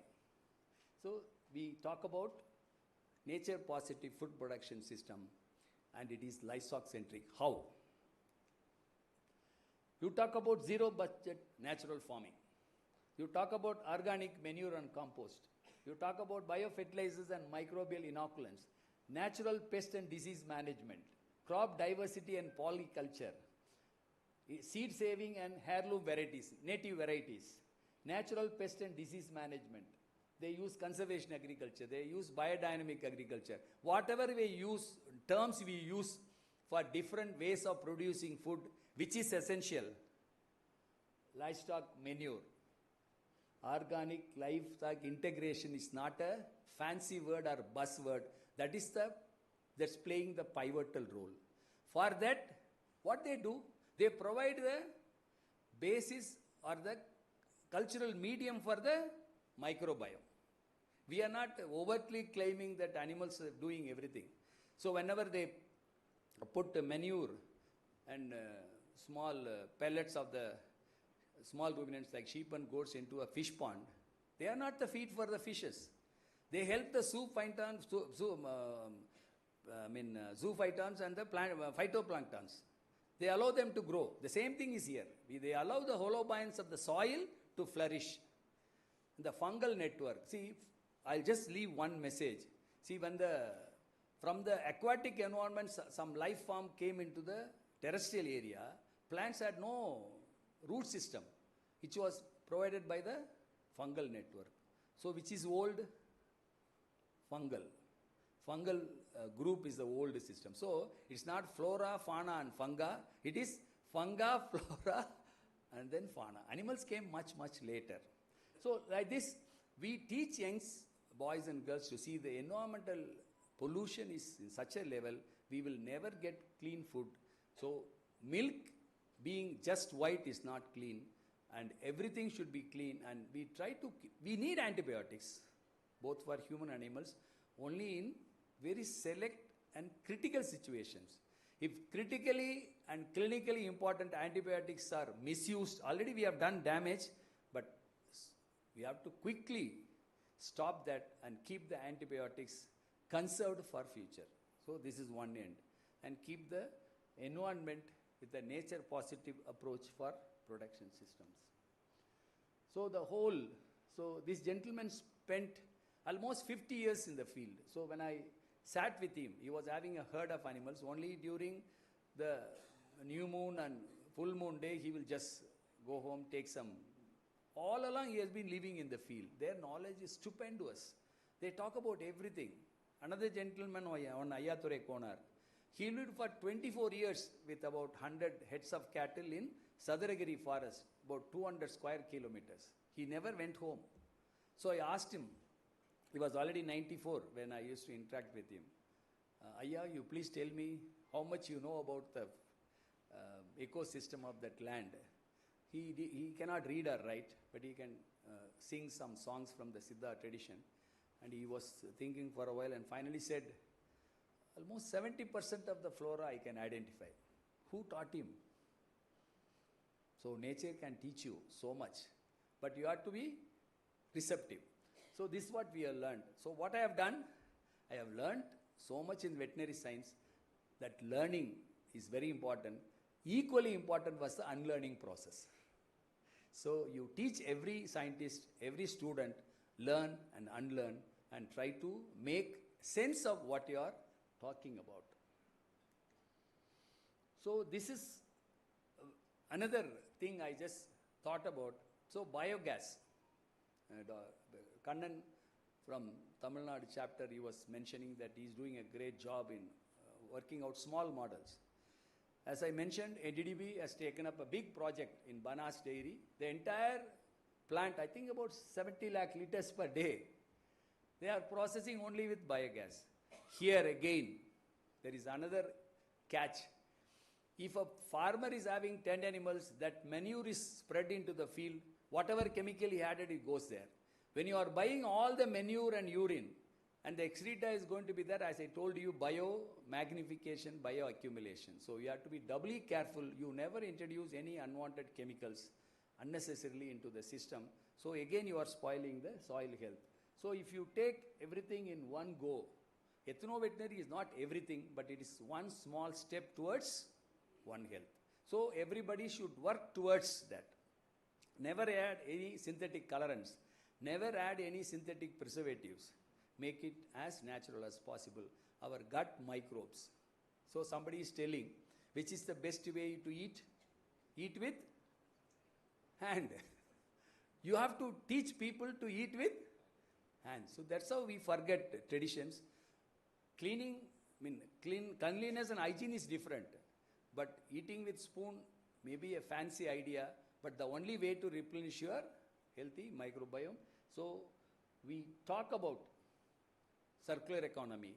So it starts with a simple approach of keeping your livestock, dairy animals, clean in terms of their produced meat, meat and eggs, and also the dung and urine, so that it goes to the soil.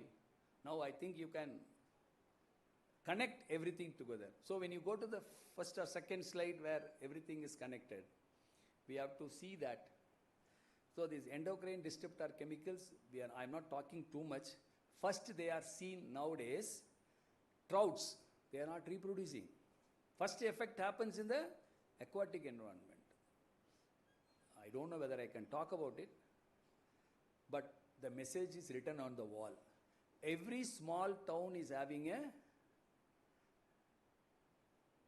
not a maternity center, fertility center. They are telling adolescents, males, they have got a very poor sperm quality. They are all indicators. We have to wake up. So, clean foods, clean milk, they are not mere buzzwords.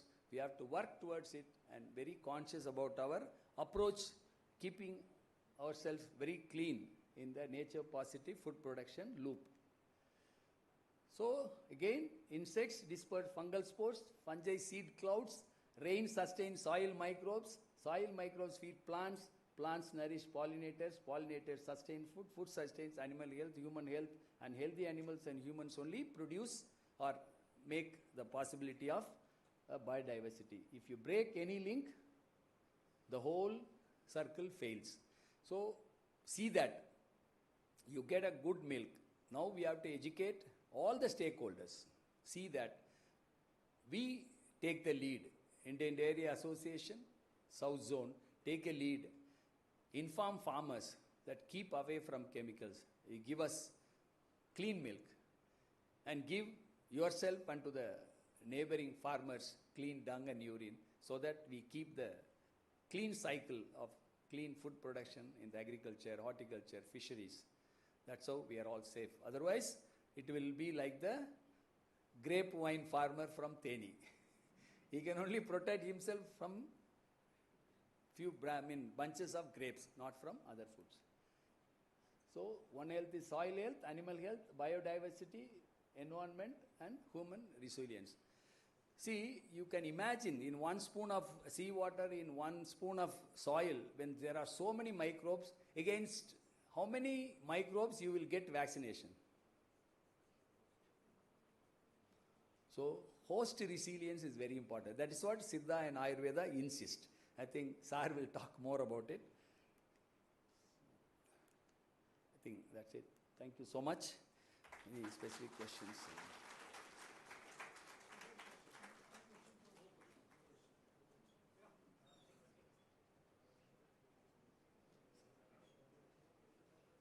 Because this is a memorial lecture, we don't want to encourage much questions.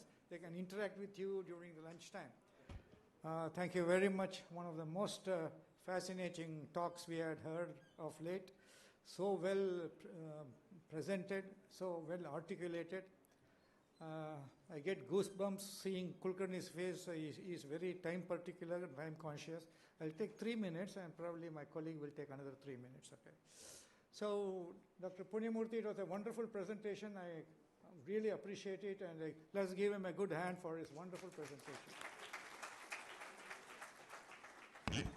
So today, when he talked about this chemical onslaught, it's one buzzword, it hit me hard.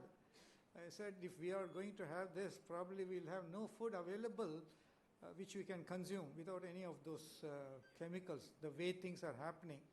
But probably at the hindsight, let me also think whether our guts microbes got used to this sort of to some extent. So we are able to digest this or take into it. But talking about Indian dairy sector being world's leading milk producer, it all depends upon the resilience and strengthening the resilience, strengthening the infrastructure, sustainability and productivity.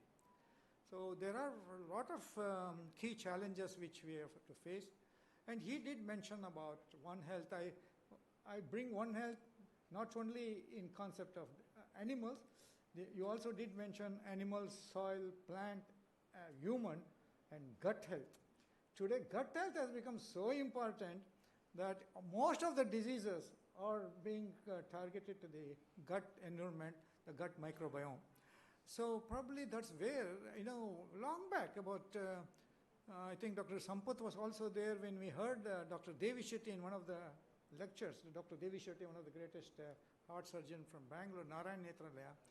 He said the problem of antibiotic residues in human beings has been attributed for the use of antibiotics in poultry, which comes through the poultry meat and this thing.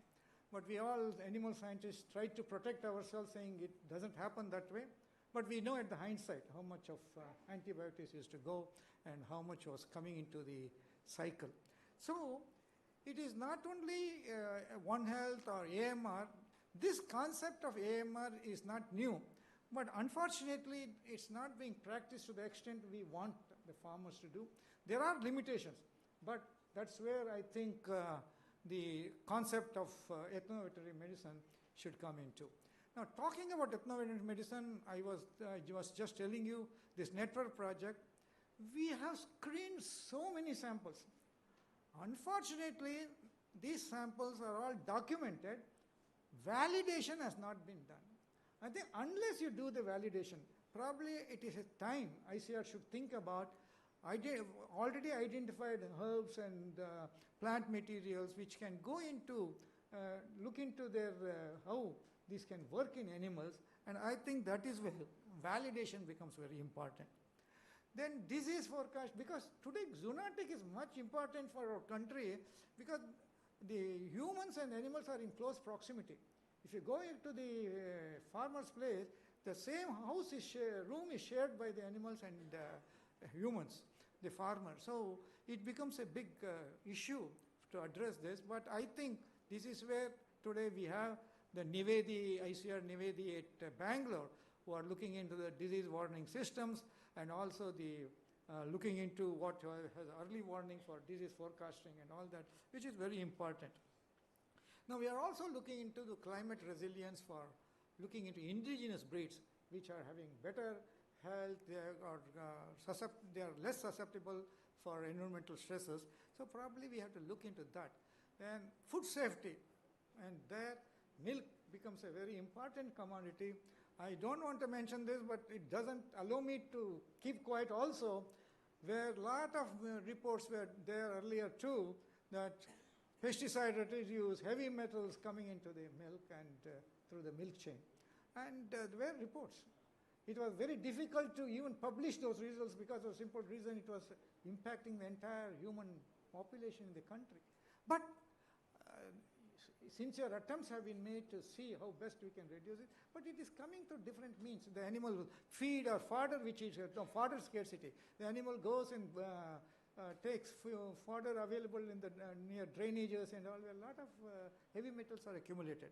So I think monitoring this and addressing this issue is very important to conclude an ecosystem-based approach where you look into not only milk as a component, look into the entire animal system, as you told, the human, the nature, and the earth, because today nothing is different.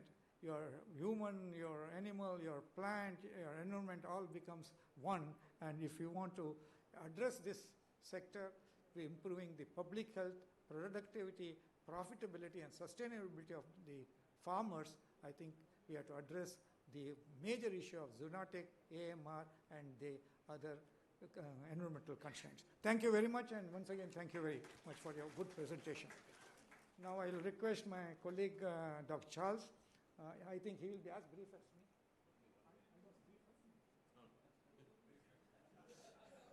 me.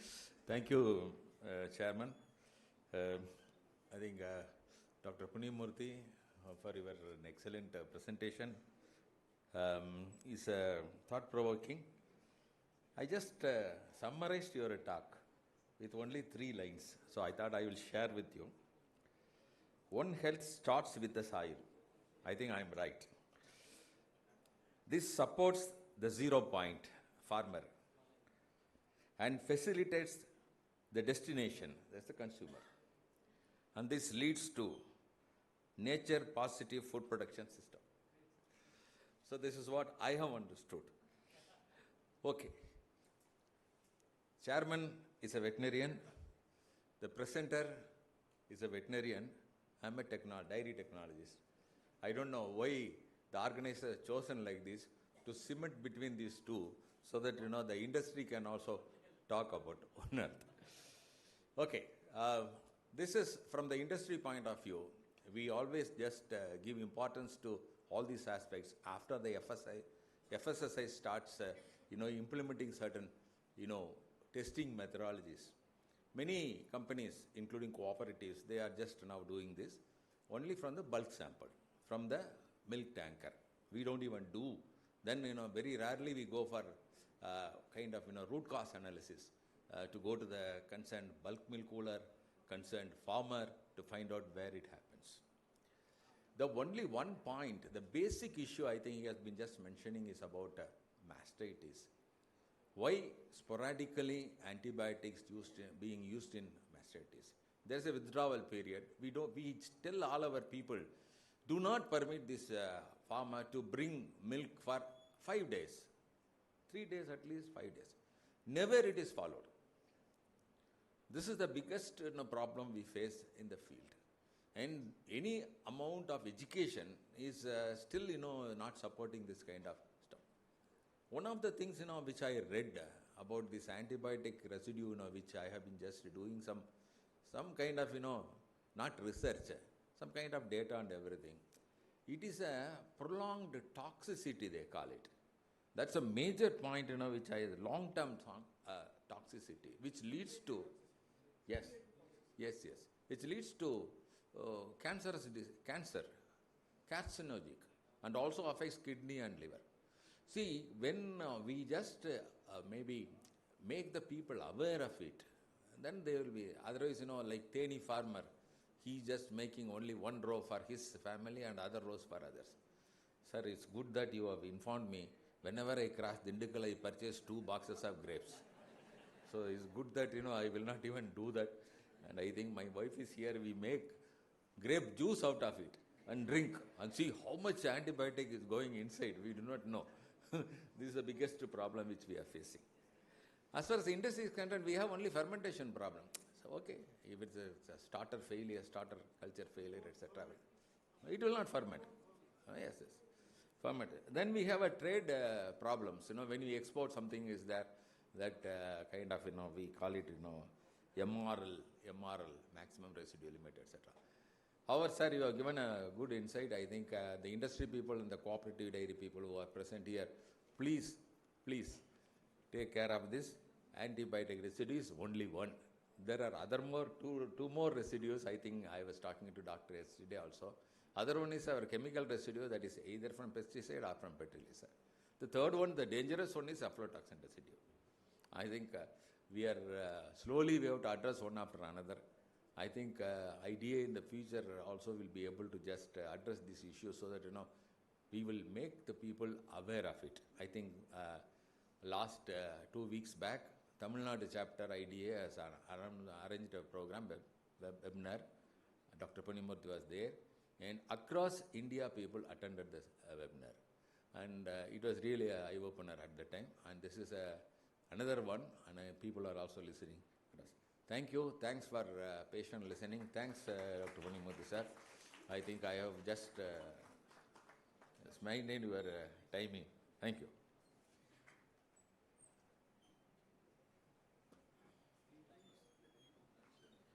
So with this, we are going to end the session of Dr. KKIA Memorial Oration Lecture. I extend our sincere thanks and gratitude to Dr. Punyamurthy sir for his insightful presentation on sustaining India's dairy leadership, integrating ecosystem-based approach for One Health resilience by integrating soil health, animal health, and also human health. And also sir has emphasized the nature-positive food production system. So really we are deeply honored and we are grateful to you, sir. You accepted our invitation and today they made this presentation on this important occasion. Thank you so much. So now we also now request our chairman, Dr. Satish Kulkarni sir, to kindly felicitate our speaker, Dr. Punyamurthy sir. I also request Sahu sir also to join to felicitate him.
May I request all the participants to rise and give a standing ovation to our Padma Shri awardee, Dr. Punyamurthy sir, on his honor and respects.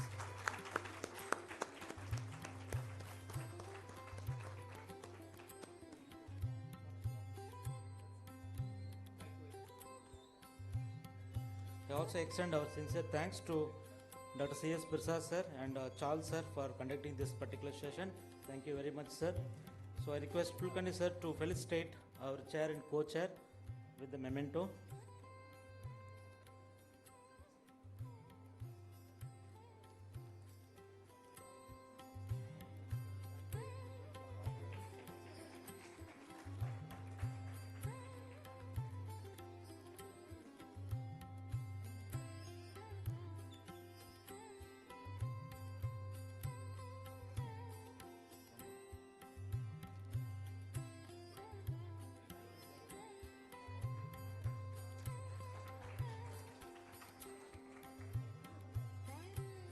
So we sincerely thank all the attendees, participants for making this occasion more memorable, enlightening and intellectually rewarding experience. Thank you very much.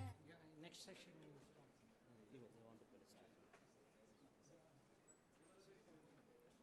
Before moving on to next program, on behalf of ICR NIANP and students of Dr. Punyamurthy, sir, we would like to felicitate Padma Shri awardee Dr. N. Punyamurthy sir on NINP campus.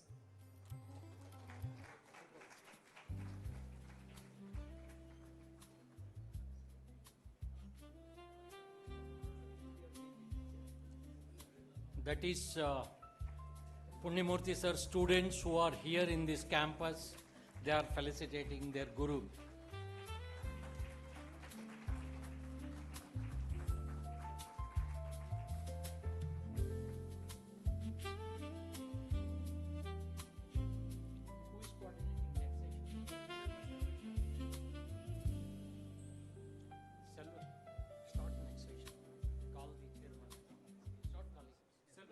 Yes, sir. We are moving on to our next technical session 2. This occasion I would like to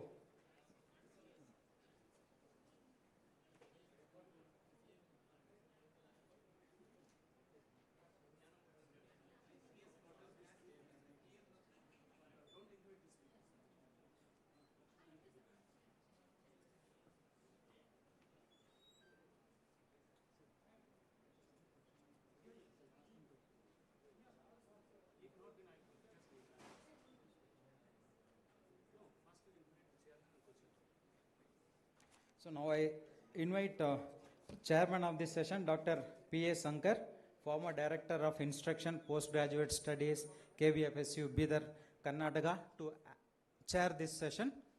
And I also invite Dr. Rajendra Kumar, co-chair of this session. He is a former dean, College of Dairy Technology, Thrissur, to act as co-chairman. I request Dr. Lakshman Nayak.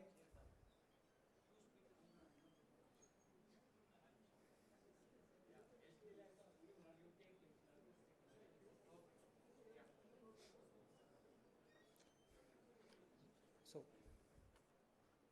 yeah.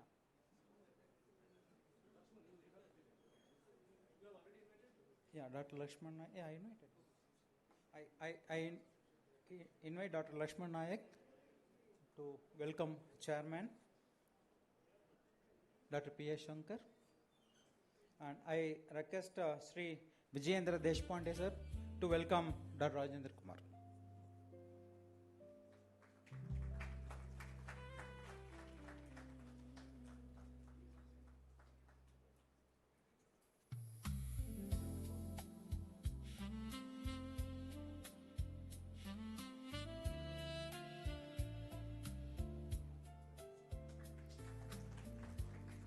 I request chairman to conduct the proceedings, please.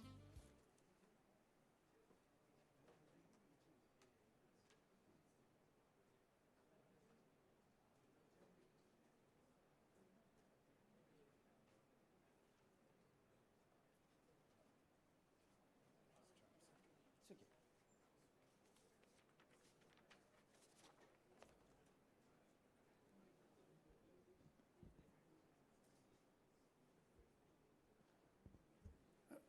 Good afternoon, one and all. I know I am between you and the lunch. I am aware of that. But unfortunately, it doesn't stop at me. It stops at the speakers. So speakers also must be aware that some other constraints are here. So therefore, they keep in mind. At the same time, they're eager to share the knowledge to you. If you become restless, you get less. If you're more relaxed, you get more. So that is the motto here. And I'm sure the speakers will understand that. And I'm sure they keep looking at you. If you give a smiley face, they think you are receiving well, and they will continue. So with these few introductory remarks, I straight away invite Mr. Dr. Ravi Shankar. Ravi Shankar, he has a professional experience over 22 years in the field of Ayurveda, nutraceuticals, and pharmaceuticals. He holds BAMS and MD in Ayurvedic pharmacology, specialization in integrating Ayurvedic wisdom with modern scientific regulatory frameworks, a certified clinical research professional, contributed extensively to clinical research, product development, and health innovation. Currently pursuing consumer law and practice at NSLU Bengaluru, further strengthening his expertise in health regulation and consumer affairs.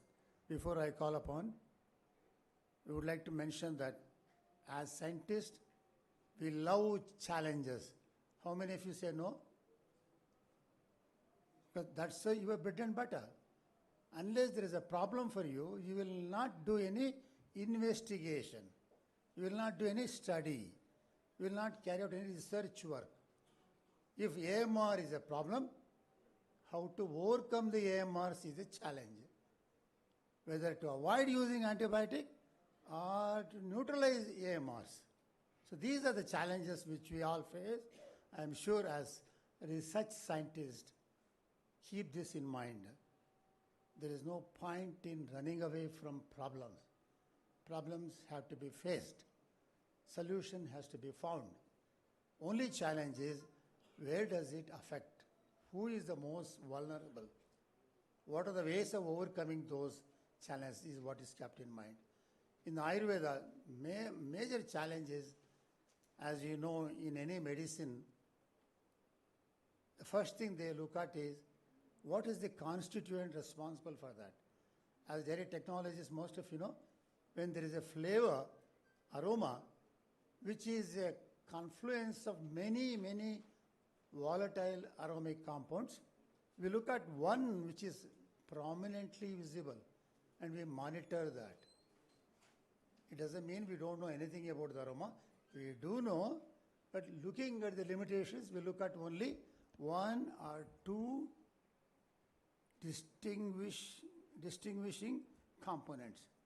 Similarly, in Ayurveda, it is effective, all of us familiar, but what is in it which is responsible for the effect?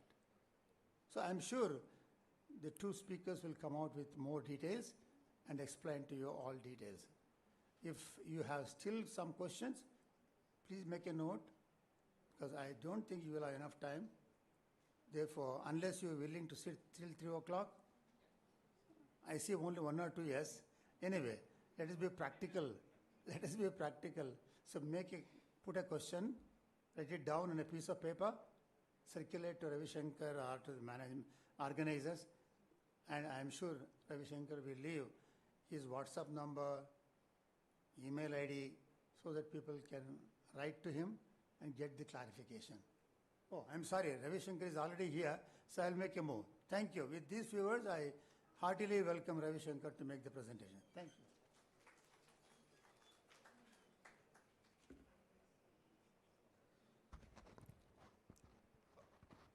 Good afternoon, all.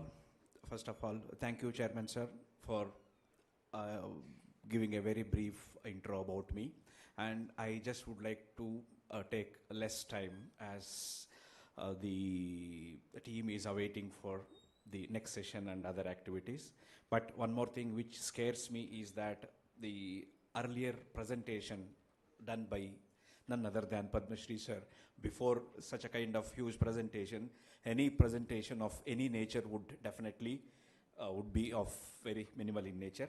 And first and foremost, respected chairperson, distinguished dignitaries, eminent scholars, scientists, and dairy professionals, regulatory experts, entrepreneurs, academicians, and researchers, and all participants. Thank you very much for being attending this particular event. So today the topic which has been given to me was like Ayurveda Ahar, emerging prospects for the dairy industry. Because I just would like to connect the relevance of this topic with the key address of this particular today. Because sir was very clearly mentioning about the endocrine disruptors as well as antimicrobial resistance. These two things can be fought, two aspects for any problem. Solutions can be in two perspectives. One perspective is prevention by following the strict the biodiversity regulations or other kind of things. We can prevent the entry of such antimicrobial agents inadvertently, and also how to prevent the endocrine disruptors. So one way is avoiding, second way is preparing our body. As being a medical practitioner, I would like to also give emphasis on the second scope of the addressing the problem. By making a green environment and other stuff, definitely we can contribute prevention of a disease or prevention of a damage. But in this fast-paced world, obviously, I believe there are very chances to avoid such a kind of eating habits or food preparations or cultivational practices and so many things.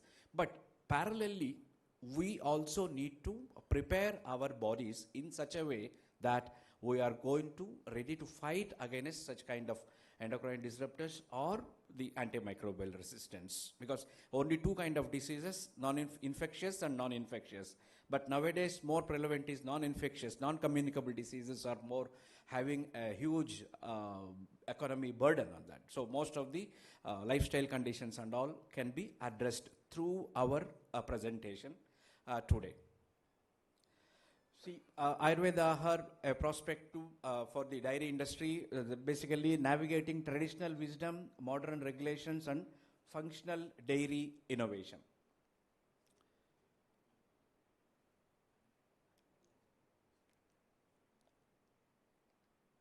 So, what is Ayurveda Ahar?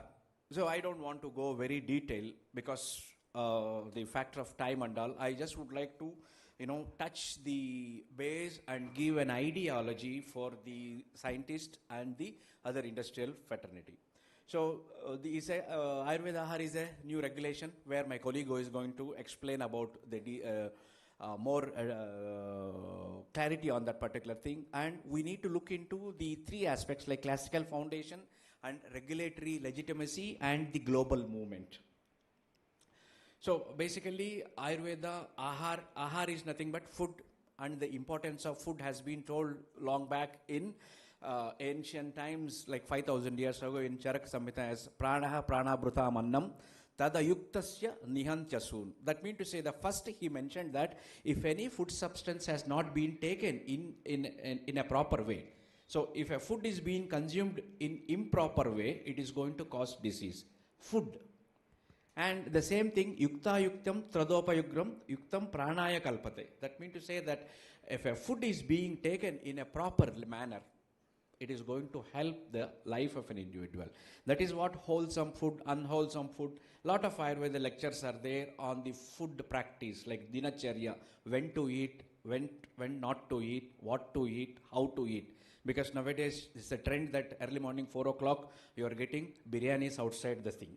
So, and end of the day, how it is going to damage over a period of time is going to have an impact. That is the reason, first line itself they have mentioned, Tadayuktasya Nihantyasun. That means to say it is going to kill the person. May not be immediately, but over a period of time, like a cumulative toxin. So that is the importance of food, and fortunately we are here to cover the food substances in a better manner. So the seminar on Ayurveda Ahar, emerging prospects for dairy industries, convenes under the theme Ayurveda-driven innovation in dairy foods. Basically, it unites two defining strengths of India. Because these two segments, like dairy segment and Ayurveda, are the definitions which are very core to India itself. Ayurveda is born in India, and the size of dairy industry in Ayurveda to the world is, the size of dairy in India is you people know better than me. So that is the reason it is a marry between the largest industry and the ancient science is happening with the organizers. So a timely convergence, the world is actively searching for food solutions, and the emerging field of Ayurveda converts classical knowledge into a safe, evidence-based, consumer-friendly and scientifically validated dairy products precisely at this intersection. Basically, we are looking into the natural source and the key concept or key buzzword called functional food, and basically these are going to be helpful for preventive diseases, and importantly, these are personalized and culturally rooted, because these 5 words are very, very specific, because personalized means the one which suits me may not suit others. It is not a common factor that everybody can drink milk, everybody can drink buttermilk, everybody can consume ghee. It is not so.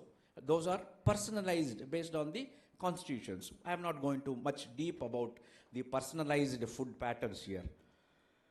So why Ayurveda and dairy must converge? The reason, because there is a huge consumer demand, and the dairy strong position and Ayurveda's unique intelligence, and it is not only just the milk, beyond addition of herbs or other components into this are going to take a major role in the dairy industry for Ayurveda product. So the concept of, as I mentioned, personalization, or the one which suits, the one which doesn't suit, is a different concept. Here there is a concept called patya patyas. Patya means the one which is good. Apatya means the one which is not good, unwholesome, like do's and do nots. So like whatever the substances, food also, apatya in certain diseases. So simple, if you see milk, if you say patya concept, so nourishing for the people, those who are vata and pitta kind of prakriti, and not for people those who are kapha prakriti. In Ayurveda, the phenotype we decide based on their constitution. We are going to categorize people based on their dosha sthiti and certain questionnaire. It is called prakriti assessment, which is being there in ages together. So based on their constitution, in some people milk is good, in some people milk is not good. Similarly, based on the conditions, curd also is indicated and curd is not indicated in certain conditions. Similarly, buttermilk and ghee. So from nutrition to personalized dietetics, this is the Ayurveda difference what I am going to highlight in this particular thing.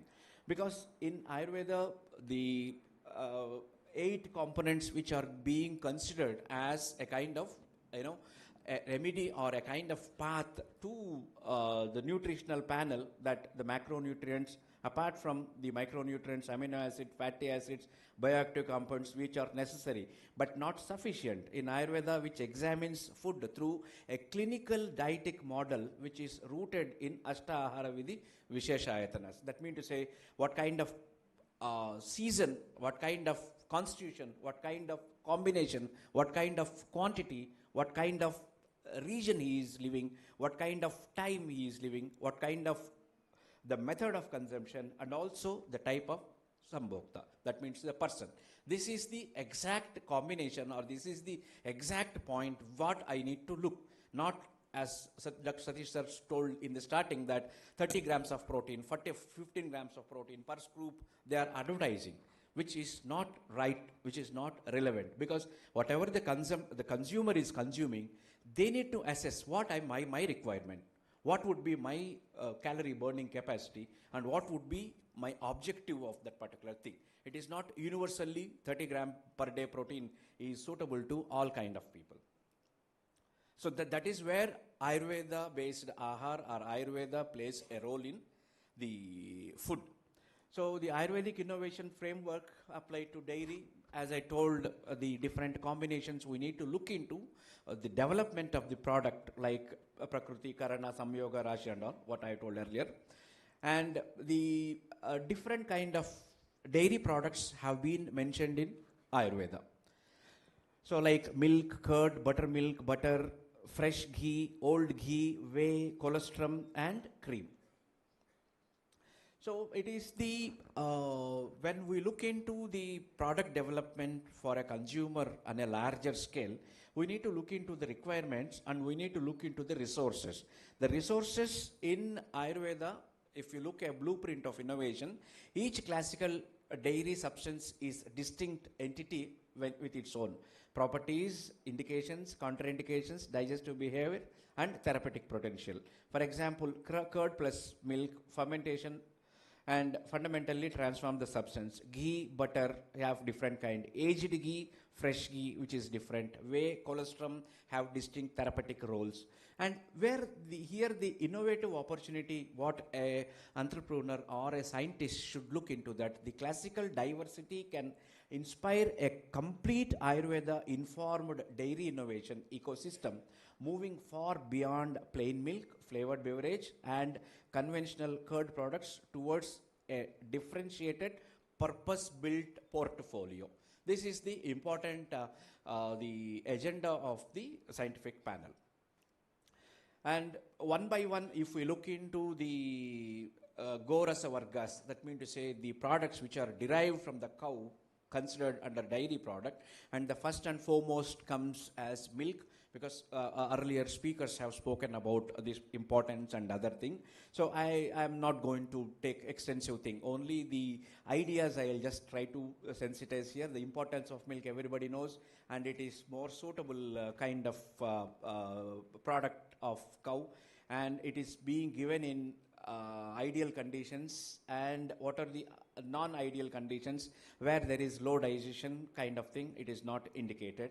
And Ayurveda never prescribes milk universally. Suitability depends on Agni, dosha, season, disease, quantity, and processing. The same fundamental emphasis. At any stage, you cannot give milk to all. There are certain stages where milk is not supposed to be given. Even though it is nutritious, it is not supposed to be given. And the product innovation directions we can consider as restorative beverages, seasonal preparations, medicated and fortified milk, which takes a lot of time to go in-depth explanation. I am just giving the overview of the categories where the Ayurveda Ahara regulation can be interpreted, can be incorporated, and can brought a purpose-driven product portfolio. So, and next comes is Dhadi, which is curd, which is responsible usage is there. As I mentioned, it is also not to be given to all the people at all time, because it is having some good benefits and also some contraindications and seasons and all. Because a lot of people say, I don't eat curd and all. So probably they might have some issues after consuming the medicated. And what is the nuance use of this Dhadi? Curd may not be suitable for every person, every season, and every disease and every time of day. The following factors alter their effect profoundly: the sourness profile, age of the curd, source of milk, and combinations. This is not related. So Dhadi, the responsible innovation for the industry, we need to formulation factors like degree of fermentation, we need to be very careful, and the sourness profile, fat content, and other things, and the target population for developing curd-based products should keep in mind the seasonal suitability, time of consumption, age group, and also the positioning of that particular product. Not is a complete wellness universal claims. And the label also should be in compliance with the regulations that is about the curd. Next, the most widely opportunity area is for buttermilk. So takra, buttermilk, takra, it is the Sanskrit terminology for buttermilk, is culturally very familiar and affordable and regionally adaptable and widely accepted across India. So it can be prepared with varying of dilution, fat removal, churning intensity, spices, digestive, and it is most adaptable kind of substance, so that we can make based on their availability and based on their utility. So basically, the buttermilk is considered to be, very important element of the diet, and So they have mentioned in the ancient literature as takrasevi na vyatate kadachit na takradagda prabhavinta roga.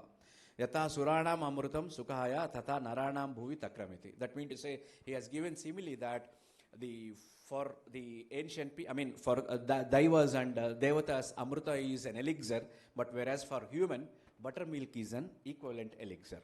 And see, based on dosha context, based on classical endorsement, based on innovation directions, we can make a different formulations out of buttermilk.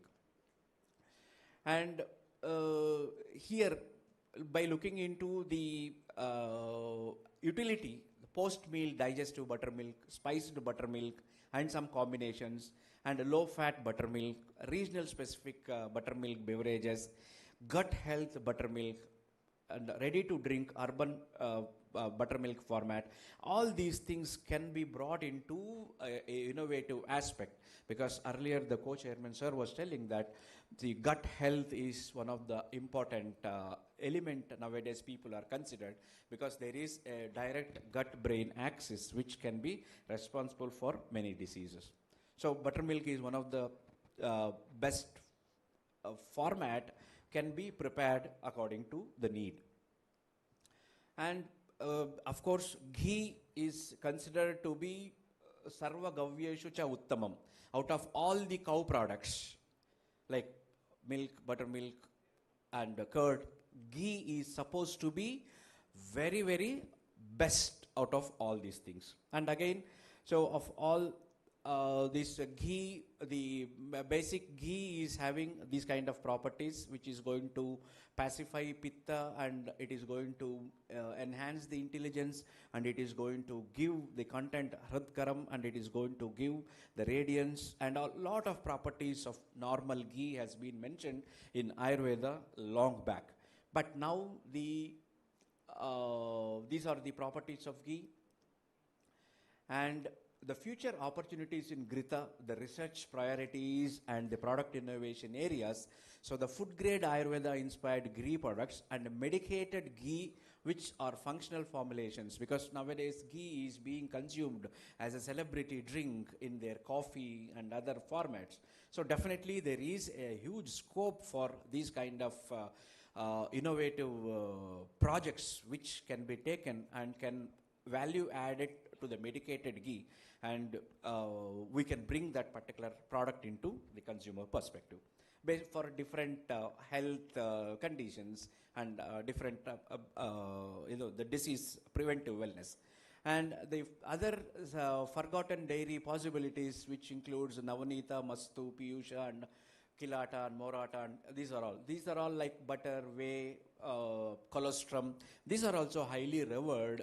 Especially the colostrum has taken a different route or different scale in the business when compared with the effect of its potent immunomodulatory, especially post-COVID.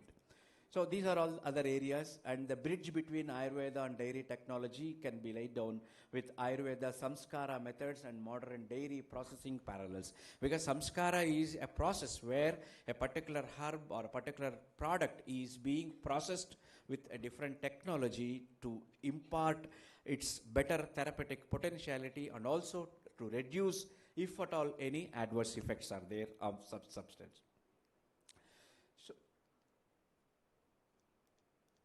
So, and this regulatory foundation, food safety standards, where the subsequent speaker is going to highlight more on this. I don't want to spend time on this. And the Ayurveda Ahara category, which is important responsibility with respect to the product development. We need to look into this particular evidence and trust, safety, and authority to books and labeling responsibility. And the dialogue with a modern dairy science, like what kind of buttermilk we are going to do, and what kind of gugulu, because these are all market R&D interfaces where a particular product can be brought into the close proximity of the utility. So the emerging product opportunities, as we look into the therapeutic areas like digestive segment and seasonal products and Prakriti-based products, women health, child nutrition, geriatric, sports and recovery, clinical nutrition, medicated ghee. It is just only an index kind of thing. So based on these 9 domains, a scientist can choose which domain he would like to develop a product based on the available existing formats. Industry opportunities and a business model. See, it's again a market call, like large dairy companies can enter into this particular Ayurveda Ahara products, and the startups and innovators, academic institutions and farmer producing organizations are also having a wide opportunity to enter into this particular Ayurveda Ahara segment. And a business model possibilities, this can be, laid down based on their background and the end use of the product. So the overall conclusion, from cultural reverence to the scientific innovation, see, Ayurveda's framework offers a powerful lens for understanding dairy-based products which are beyond nutrients and evaluating milk, buttermilk, curd, ghee according to the person's digestion and preparations and other elements. We can enter into the segments, and the modern scientific tools, which includes the standardization, safety, microbiology, and other shelf life, etc. things need to be considered. And the true prospect, not merely Ayurveda flavored dairy, but Ayurveda guided, science supported, regulation compliant and farmer linked and consumer relevant dairy innovation that India can offer to the world with this particular thing. Okay, thank you. Any questions? Even if not possible, we can communicate later. Yes. Yes, sir. You will be getting with the organizers, because I'm very thankful to especially Dr. Satish Kulkarni sir, because he has been guiding me and mentoring me. Even though I am not from an dairy or agro or veterinary background, he saw a potentiality in the drug development, especially with related to Ayurveda, and we are working on various industries and all. You will be getting all my details in that, sir. Thank you very much. Sorry for the time.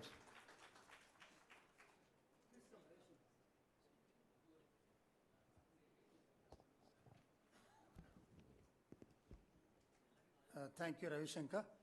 Next speaker is already on his toes. I understand his concern about the time. Next speaker is Sachin Akintalwar. We know him since so many years, at personal level also. He has 25 years of experience in food safety, quality assurance, and regulatory affairs. I think he would know, his head must be swirling. Where am I to bring this regulatory point for all these totally unknown foods and totally unfamiliar foods? I'm sure, as I said in the beginning, the research is meant for solving problems either self-made or created by somebody.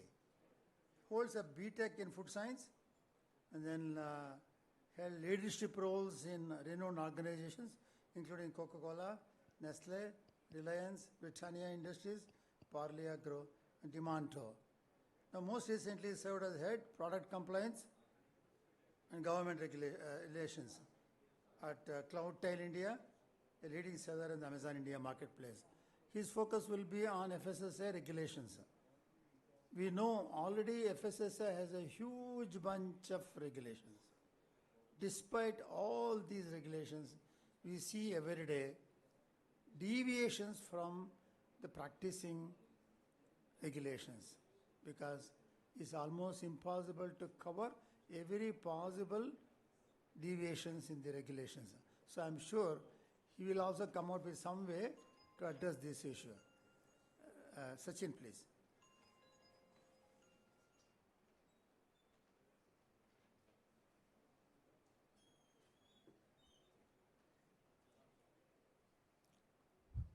Am I audible?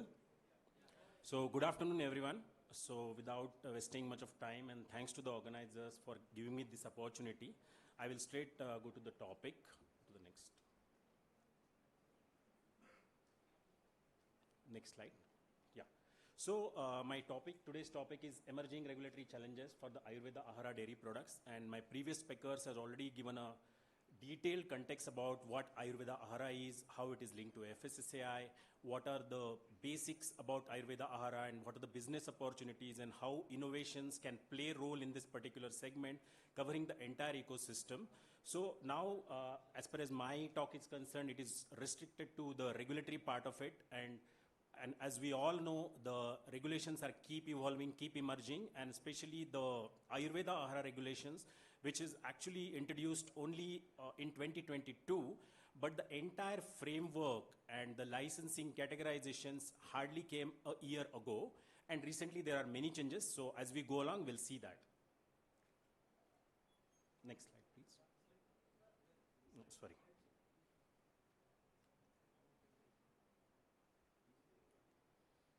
Yeah, so my agenda for today's session is overview of the Act. We'll not spend on the time on that. Recap of the FSR licensing registration linked to the Ayurveda Ahara. What is FOSCOS, how it is linked to the Ayurveda Ahara dairy products in terms of the licensing. Yeah. And then the emerging challenges, which is very key aspect of this, is basically related to the Ayurveda Ahara products.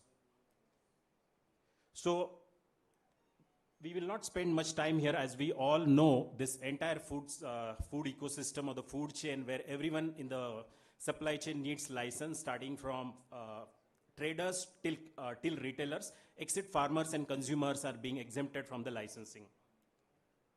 So recently, I'll just spend 1 minute here. As we all know, there is a lot of changes which has happened in the licensing framework over a period of time. So as far as the licensing framework is concerned, with effective 1st April 2026, the major change which has happened in the licensing regulation is from capacity-based to the turnover base. So whoever is under the registration, the turnover has been increased to from 12 lakhs to 1.5 CR.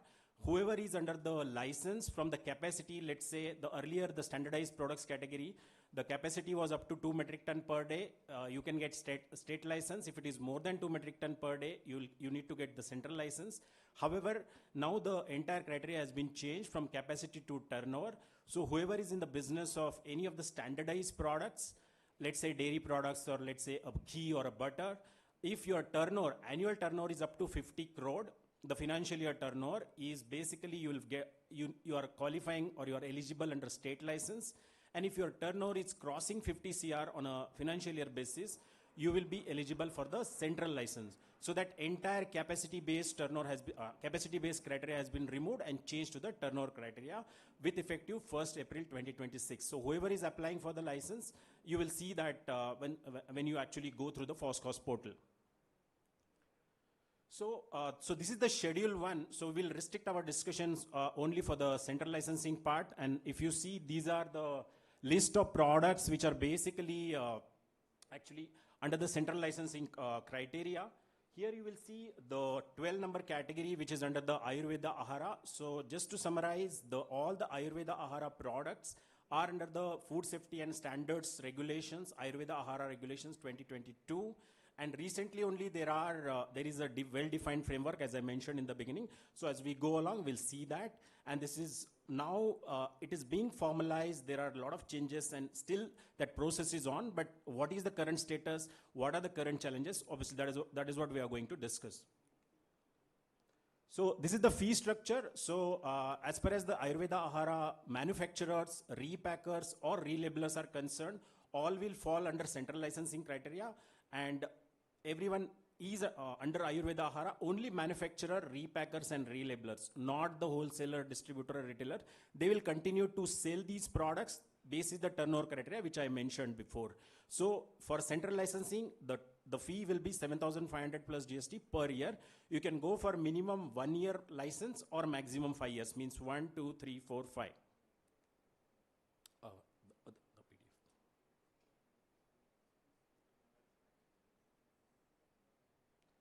So I will just show you the latest licensing criteria which is published by FSSAI in context to Ayurveda Ahara with effective 1st April 2026.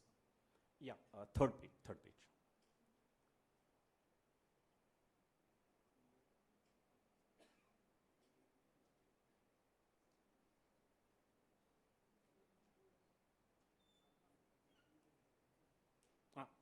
Yeah. So this is the table which is published by FSSAI for ease of understanding of the food business operator. So in context of Ayurveda Ahara, as you see, there is no criteria of turnover or capacity. Obviously the capacity has been replaced. So irrespective of your turnover, irrespective of your manufacturing capacity, whoever is manufacturing Ayurveda Ahara products as defined in the Ayurveda Ahara regulations, they need to go for central licensing only. And this is under a central license, as I mentioned. So I'll just quickly brief about what Ayurveda Ahara is all about. It means a food prepared in accordance with as per the regulation or ingredient process as per method described in the authoritative books, which Dr. Ravi Shankar has mentioned, 71 textbooks which he has mentioned.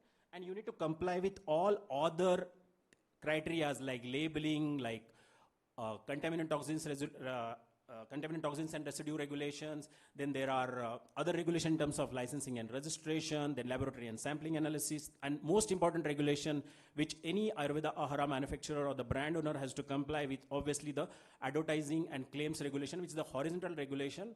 So not only restrict to the generic or specific claim, but any claims which you want to make with respect to Ayurveda Ahara or in terms of the Ayurvedic properties or Ayurvedic benefit of the product or the ingredients which is giving that particular intended health benefit, it has to comply with the Ayurveda Ahara regulations in particular, which is a vertical regulation for Ayurveda Ahara, and also the advertising and claims regulation, which is the horizontal regulation for advertising and claims, including the product-led or ingredient-led claims, depending on the product formulation and depending on the properties and depending on the kind of claims and how you want to pitch the products to the consumer and how you want to actually communicate the benefits to the consumer within the framework of law. Yeah. Exit.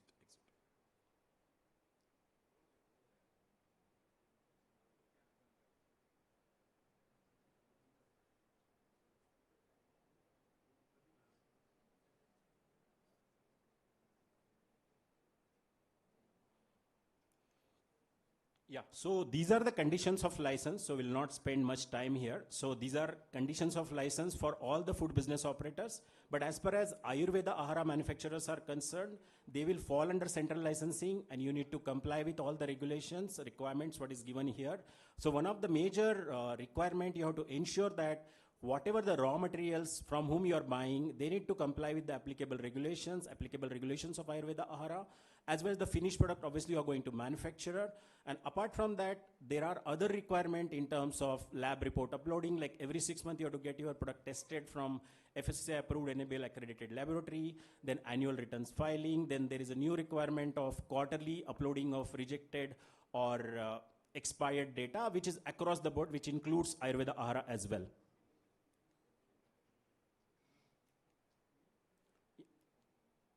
So this is the home page of FOSCOS. So if you see here, so this is entirely till 2020, the portal was called as FLRS, Food Licensing and Registration System. It has been changed to FOSCOS from 2020, November 2020 to be precise. And if you see over a period of last 6 years, 5.5, 6 years, there are massive changes in the way the FOSCOS operate. It's one of the best portal across the government department, and it's very user-friendly. You'll get all the alerts and all that. So this is the login page of the FOSCOS. So any food business operator, whoever wish to apply for the license, restricting to manufacturer, repackers, and relabelers under Ayurveda Ahara.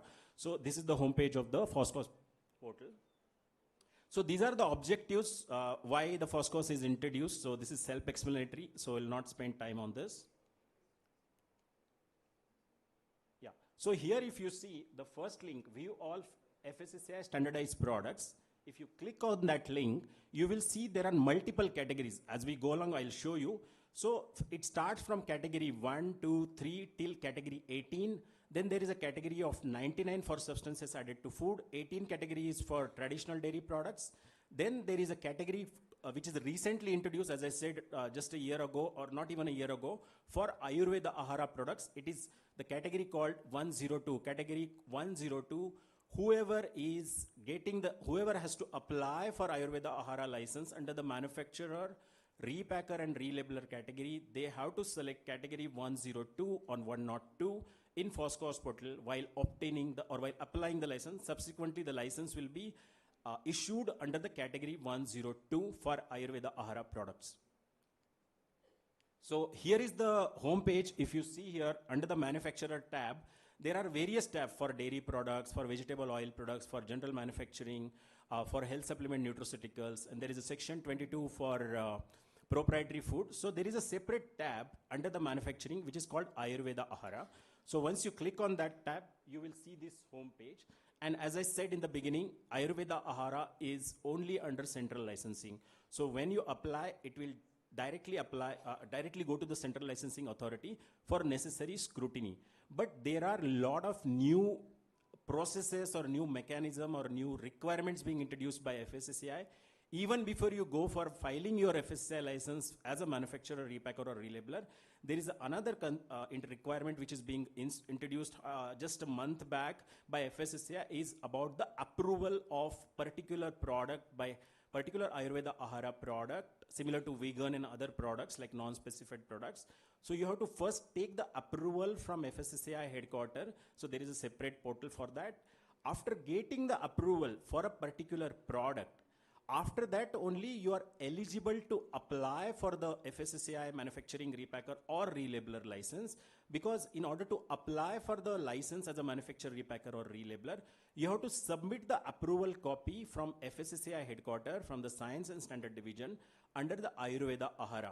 So unless and until you don't have approval from FSSAI headquarters for a particular product as per the Ayurveda Ahara regulation by submitting the required scientific substantiation and dossiers and all that, you're not eligible to file for FSSAI license. So it's basically a dual licensing process or a dual approval process, I will put it like this. So first is approval from headquarters under Ayurveda Ahara. There is a separate portal for that. So as we go along, we'll see that. And then only you can apply for license. Please note, just to reiterate, you cannot apply directly for Ayurveda Ahara license unless you get a prior approval or the approval from the FSSAI headquarters, Science and Standard Division, based out of Delhi. So this is the home screen of the category, subcategory, and the product. So if you see here, as I mentioned, 102 is the category. Then there is a subcategory like 102.1, which is Ayurveda Ahara category A. So there are 71 textbooks. So that is all clearly defined on the FOSCOS portal. Once you go on list of standardized category, once you click on that, you will see this kind of screen or this kind of details on the FOSCOS portal for the particular Ayurveda Ahara. So why this is important? Because once you obtain the approval from FSSAI headquarters for a particular Ayurveda Ahara product, like if you see the third column, which talks about a particular product followed by category and subcategory, unless and until you don't have approval for that, you cannot go for licensing. And once you get approval, and when you actually file for the license, you have to select category, subcategory, and the product with that particular product code and the description in the FOSCOS portal. So why this is very important? Unless and until you don't select the right category, subcategory, and the product, the authority will not scrutinize and you will get multiple carrier. It might lead to rejection of your application even after getting the approval from FSSAI headquarters. So that is why this is very critical, very important as per as the selection of category, subcategory, and product is concerned while filing the license as a manufacturer, repacker, and relabeler. So this is what it is. And if you see, this is hardly August 2025, this categorization has been introduced. As I mentioned, it's not even a year. Now, so like what we discussed till now is about the FOSCOS portal for the licensing, for returns filing, for 6-monthly lab report uploading, and even for quarterly uploading of rejected and expired data, which has been introduced a year back, though the mechanism is still under progress and the clarity is yet to come. So now, as per as the approval is concerned, as I said, the first stage is to get the approval from FSSAI authority for a particular Ayurveda Ahara product. So that is actually not through FOSCOS portal. So there is a separate portal called ePass. So this ePass portal, so this is the homepage of ePass. So this is called as a food product approval and application management system.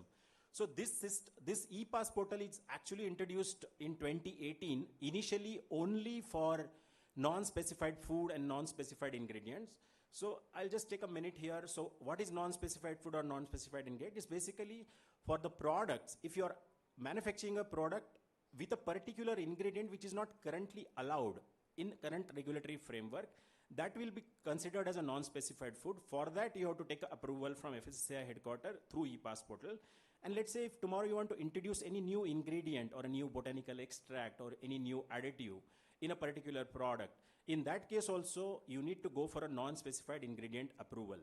Apart from that, initially when this e-pass portal has been introduced by FSSAI, as I mentioned, the first it was for non-specified food, and then subsequently it was also subsequently extended to the claims approval. So what is, why claims approval? Because there is a well-defined claim framework in the FSSAI advertising and claims regulation. But if you want to make any claim which is not listed in the regulatory, current regulatory framework of the claims regulation, and also there is a separate category of claim called disease risk reduction claims. In that there are defined disease risk reduction claims by FSSAI. If you want to make any claim, any disease risk reduction claim apart from the defined disease risk reduction claims in the existing claim regulation, in that case you again need to go for a claims approval through e-pass portal. So now with this base for applying for non-specified food and claims approval, and for claims even it can be extended to the Ayurveda Ahara also if you want to go for a specific claim approval for a Ayurveda Ahara product. So that's why I thought to give you the context. Now if you see here, now so with this basically the primary is go to approval through e-pass portal, then go for license through appropriate category, subcategory and the product.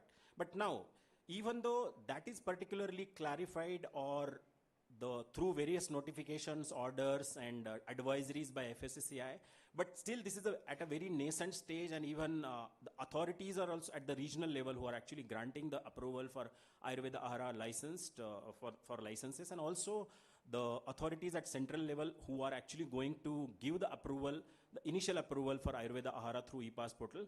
Even they are also in the primitive stage, and there is a lot of queries or challenges being raised by the food industry, how to further streamline this process, and how once this process is streamlined, only the actual product will be manufactured by taking the license, and then only the product will be out in the market. So in this whole process, if you see the whole process as per current, the way the process is handled at prior approval level followed by the license.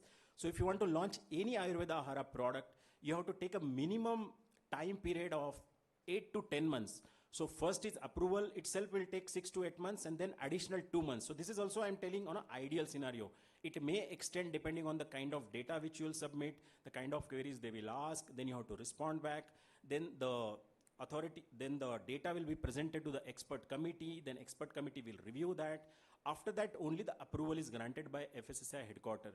Once the approval is granted, after that, after getting that approval, only you can actually go for manufacturing license. So that's why, as per the current scenario, like what is happening for non-specified food, it will extend to Ayurveda Ahara as well through e-pass portal. So you can consider a time period of 8 to 10 months minimum in order to launch your product, considering both activities, which is the approval from headquarters followed by the license by the regional licensing authority where you are based. Let's say you are based in Karnataka, your Ayurveda Ahara manufacturing or repacker or a relabeler license will be granted by FSSAI Central Authority, Southern Region, and they have a branch office in Bangalore.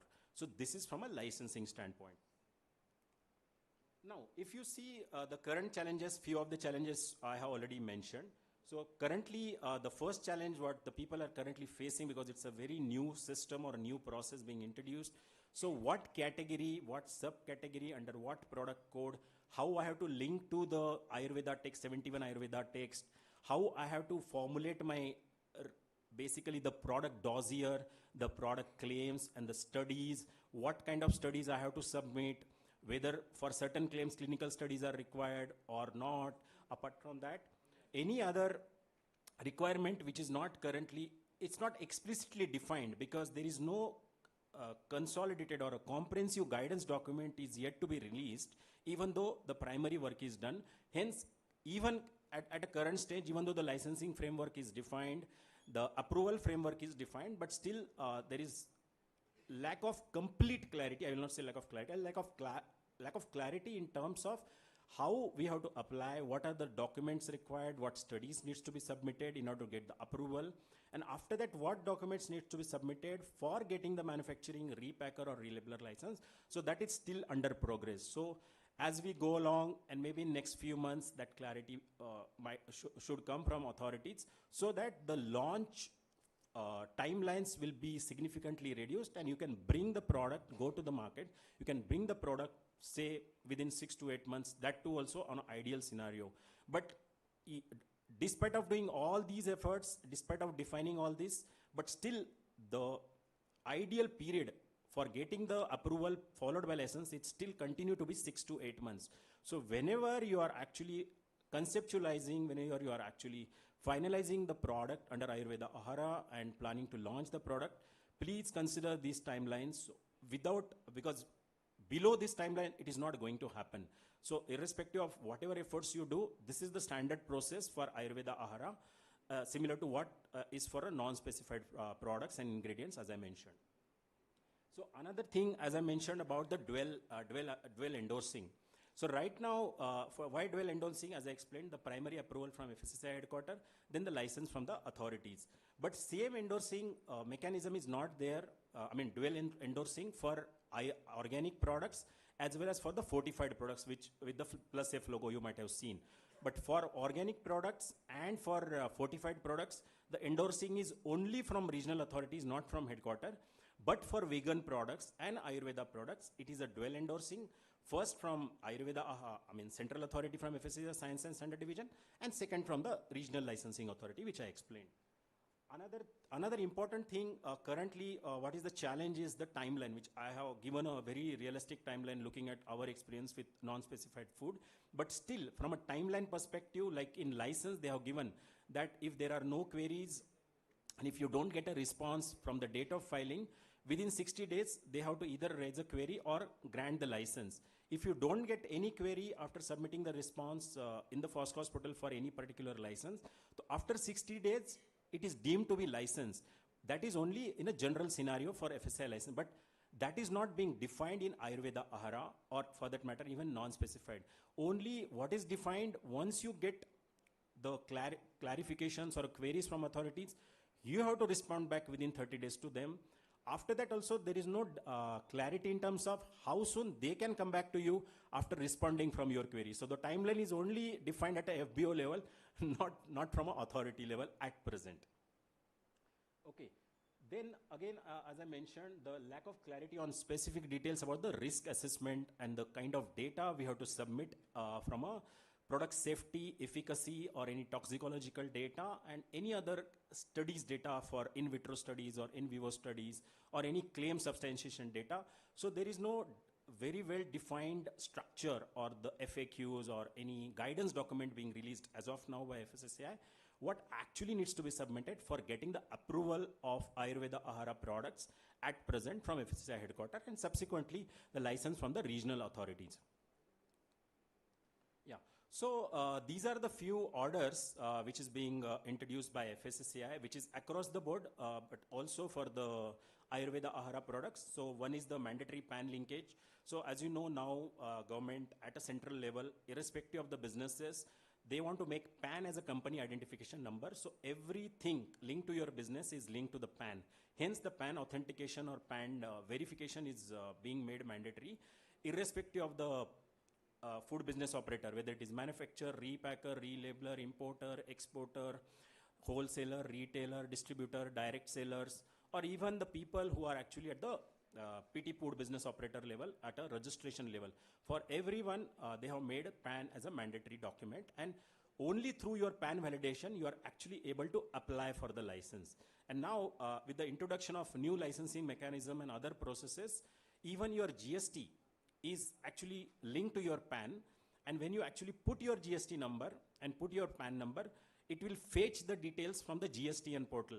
So they have integrated the GSTN portal, DGFT, which is for Import-Export Code, Directorate General of Foreign Trade, which is under the Ministry of Commerce and Industry, and also the FOSCOS system, the DGFT system, the MCA portal from the Ministry of Corporate Affairs, as well as the GSTN portal under the Ministry of Finance is all integrated at the back end. So the moment you put a GST number, all your addresses on which you have got a GST, is being shown on the portal. And also once you put your PAN number, it will be linked to your IEC code. And now the import-export code is also basically your PAN number is your import-export code. So that's all being integrated at the back end from all these government portals. So for the seamless integration and also the government's motto of ease of doing business. So that's why now everything is linked. And that is the whole reason you see you as a manufacturer, repacker, relabeler, importer, as well as the manufacturer, exporter of any of the food products, you need to file the annual return because government want to track as a FBO, link to your PAN, link to your GST, and the data what you are submitting through FSSAI, it has to match with your financial data. So whenever you are actually filing the returns, please make sure that it is in sync with your GST returns so that tomorrow if there is any query, it will be definitely linked to your GST returns. Now, the second order which I explained in the beginning is about the uploading of rejected and expired quality data. So this has been introduced across the board and including the Ayurveda Ahara. So once you obtain the license from FSSAI authority, every quarter, let's say the first quarter is Jan to March, by end of April, whatever is the data, whatever is the product which is rejected or expired during that quarter, you have to upload that. And it will not only restrict to that, but also you have to also submit to which vendor you have submitted the product for destruction. Also you have to put the necessary details of the vendor, how the destruction happened, and also you have to upload the photographs, how the destruction and how the expiry products are being handled, so that this product should not go to the market, it should not be misused, because it will directly impact the consumer safety and consumer health. So that's why this particular requirement has been introduced. Yeah. So, the another thing which I was mentioning about is the implementation of standardized process. So the first one on your left side is basically the order which is issued in December 2025 by FSSAI. This is for submitting any representation along with the scientific substantiation. Let's say you want to represent for addition of particular ingredient in your category, or for addition of certain additives in your category, or any policy decision which you want to submit to FSSAI. So till December 2025, there was no standardized mechanism or standardized process for submitting the representation, which obviously includes Ayurveda Ahara as well.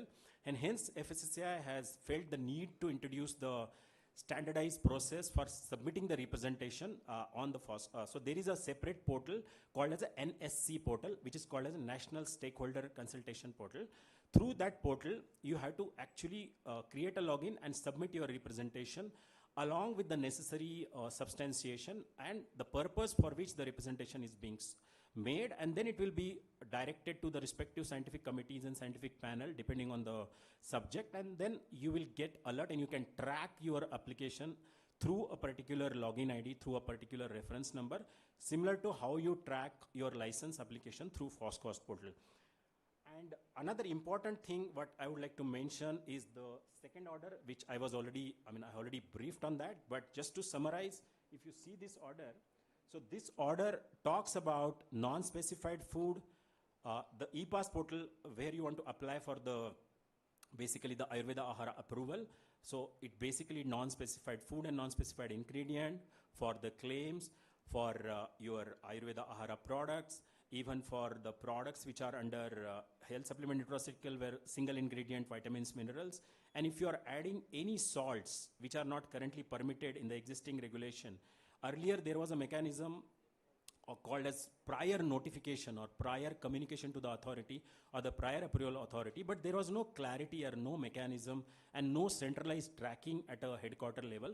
Hence now they have made e-pass as a one-stop shop, or you can say one-stop destination for food business operators for all the categories which are mentioned here, including the vegan foods, so that it will be centralized, it can be tracked easily and centralized at authority level. They can consolidate the data, which will be subsequently used for scientific substantiation and further notification and formulation of standards and policies and in this segment. And that's how the things are getting streamlined, but there is a long way to go. So this is the current status of Ayurveda Ahara products and the current status of how we have to go with the current process, and as we go along, there will be definitely changes. New orders will come, the clarity will come in future, but this is what at present. So with this, and in the interest of time, I stop here, and thanks for your patient listening, despite of the lunch time, and I don't want to become a barrier between lunch and me anymore. Thank you.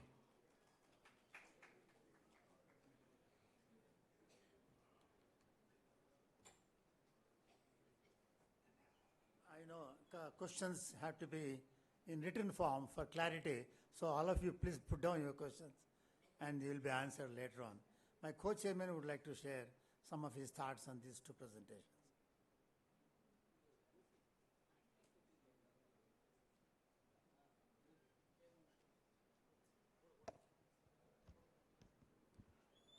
Very good afternoon to one and all. Already it is 2 o'clock. I won't take much time. There were two speakers for this session. Dr. Ravi Shankar described about the various dairy products which can be incorporated as Ayurveda Ahar. He mainly talked about the different type of curd and different type of milk which can be considered as Ayurveda Ahar. In this context, I see that in Ayurveda, the ghee prepared from different animal species also have different properties. I don't know whether it is correct. Camel ghee, goat ghee, sheep ghee, they have different properties. Similarly, turmeric milk, which is already available in the market, which is known as golden milk, then ashwagandha milk, then basil milk, all these have different properties. So there is extensive potential for producing and marketing such products, because the people are now more and more health conscious, and there is immense potential for developing innovative value-added dairy products which can be considered as Ayurveda Ahar. Now, in this context, herbs which can be incorporated into milk can also be considered, I don't know whether it is correct, it can be included as Ayurveda Ahar. In that case, there is great potential. But the major concern and challenge for the producers is regarding the purity of these herbs and the proper documentation of the nutraceuticals carried by these herbs. So that is very, very important. Otherwise, it may cause so many problems when we add it to the milk. So these are things which requires more studies, and I think in the days to come, more innovative products can be developed and will be developed for the common man. Now, the second session, second speaker, Mr. Sachin, emphasized about the newly introduced FSSAI regulations for Ayurveda Ahar. In the morning, chairman mentioned that it was introduced in 2021, but it came into operation only a year back. But till date, no one has obtained a license. I am just worried. Main reason being the intricacies involved in these regulations, because it may land up in more problems when we label these products. So I think more deliberations are required to aware producers regarding the regulations of Ayurveda Ahar. And I must congratulate IDA South Zone for having this particular session on Ayurveda Ahar, because this is a first session, I think, which is conducted by the IDA South Zone on this particular topic. I am sure in the days to come, we can expect more and more deliberations on Ayurveda Ahar and its regulations. So I congratulate both the speakers for their excellent presentation. Thank you very much. Thank you, sir.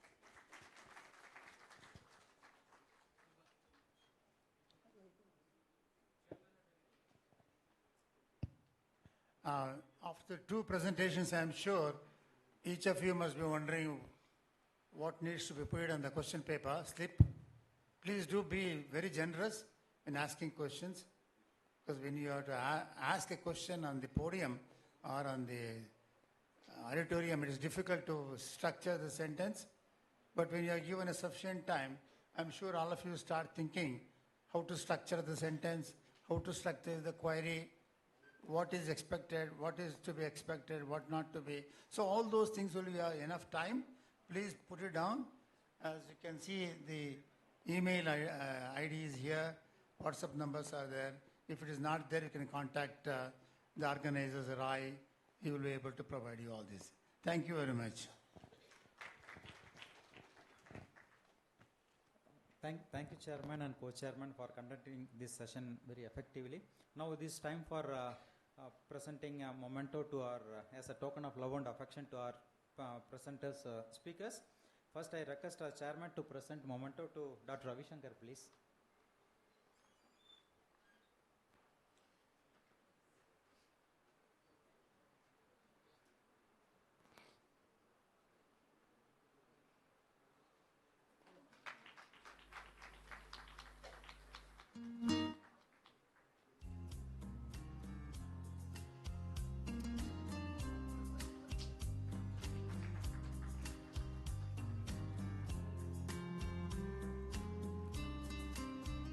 Now I request Co-Chairman to present memento to Mr. Sachin, please.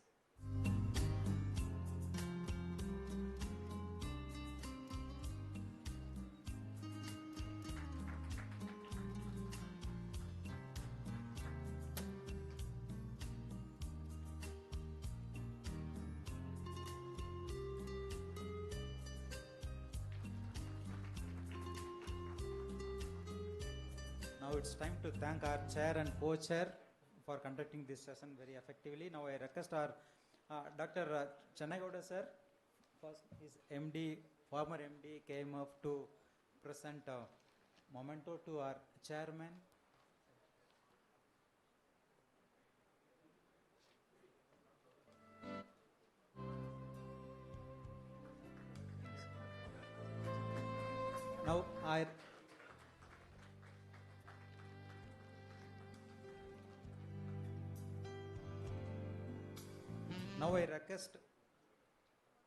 Now I request most respected honorable former director Dr. K.T. Sampath sir, former director of ICR NINP, to present memento to our co-chair of this session.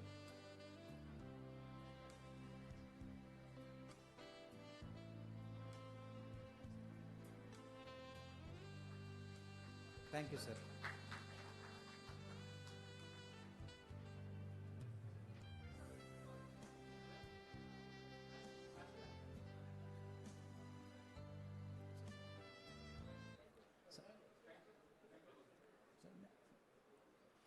National anthem, please.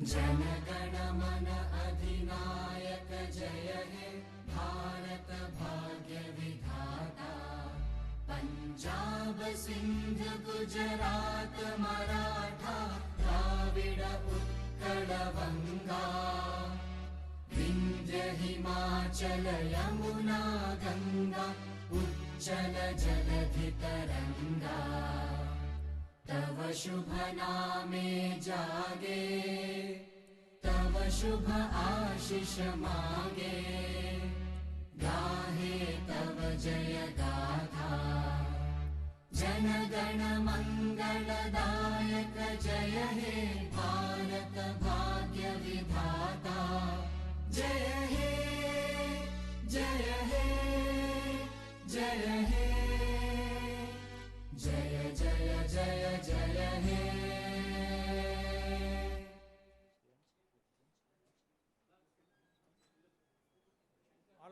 All are requested to join for a lunch in guest house. Thank you.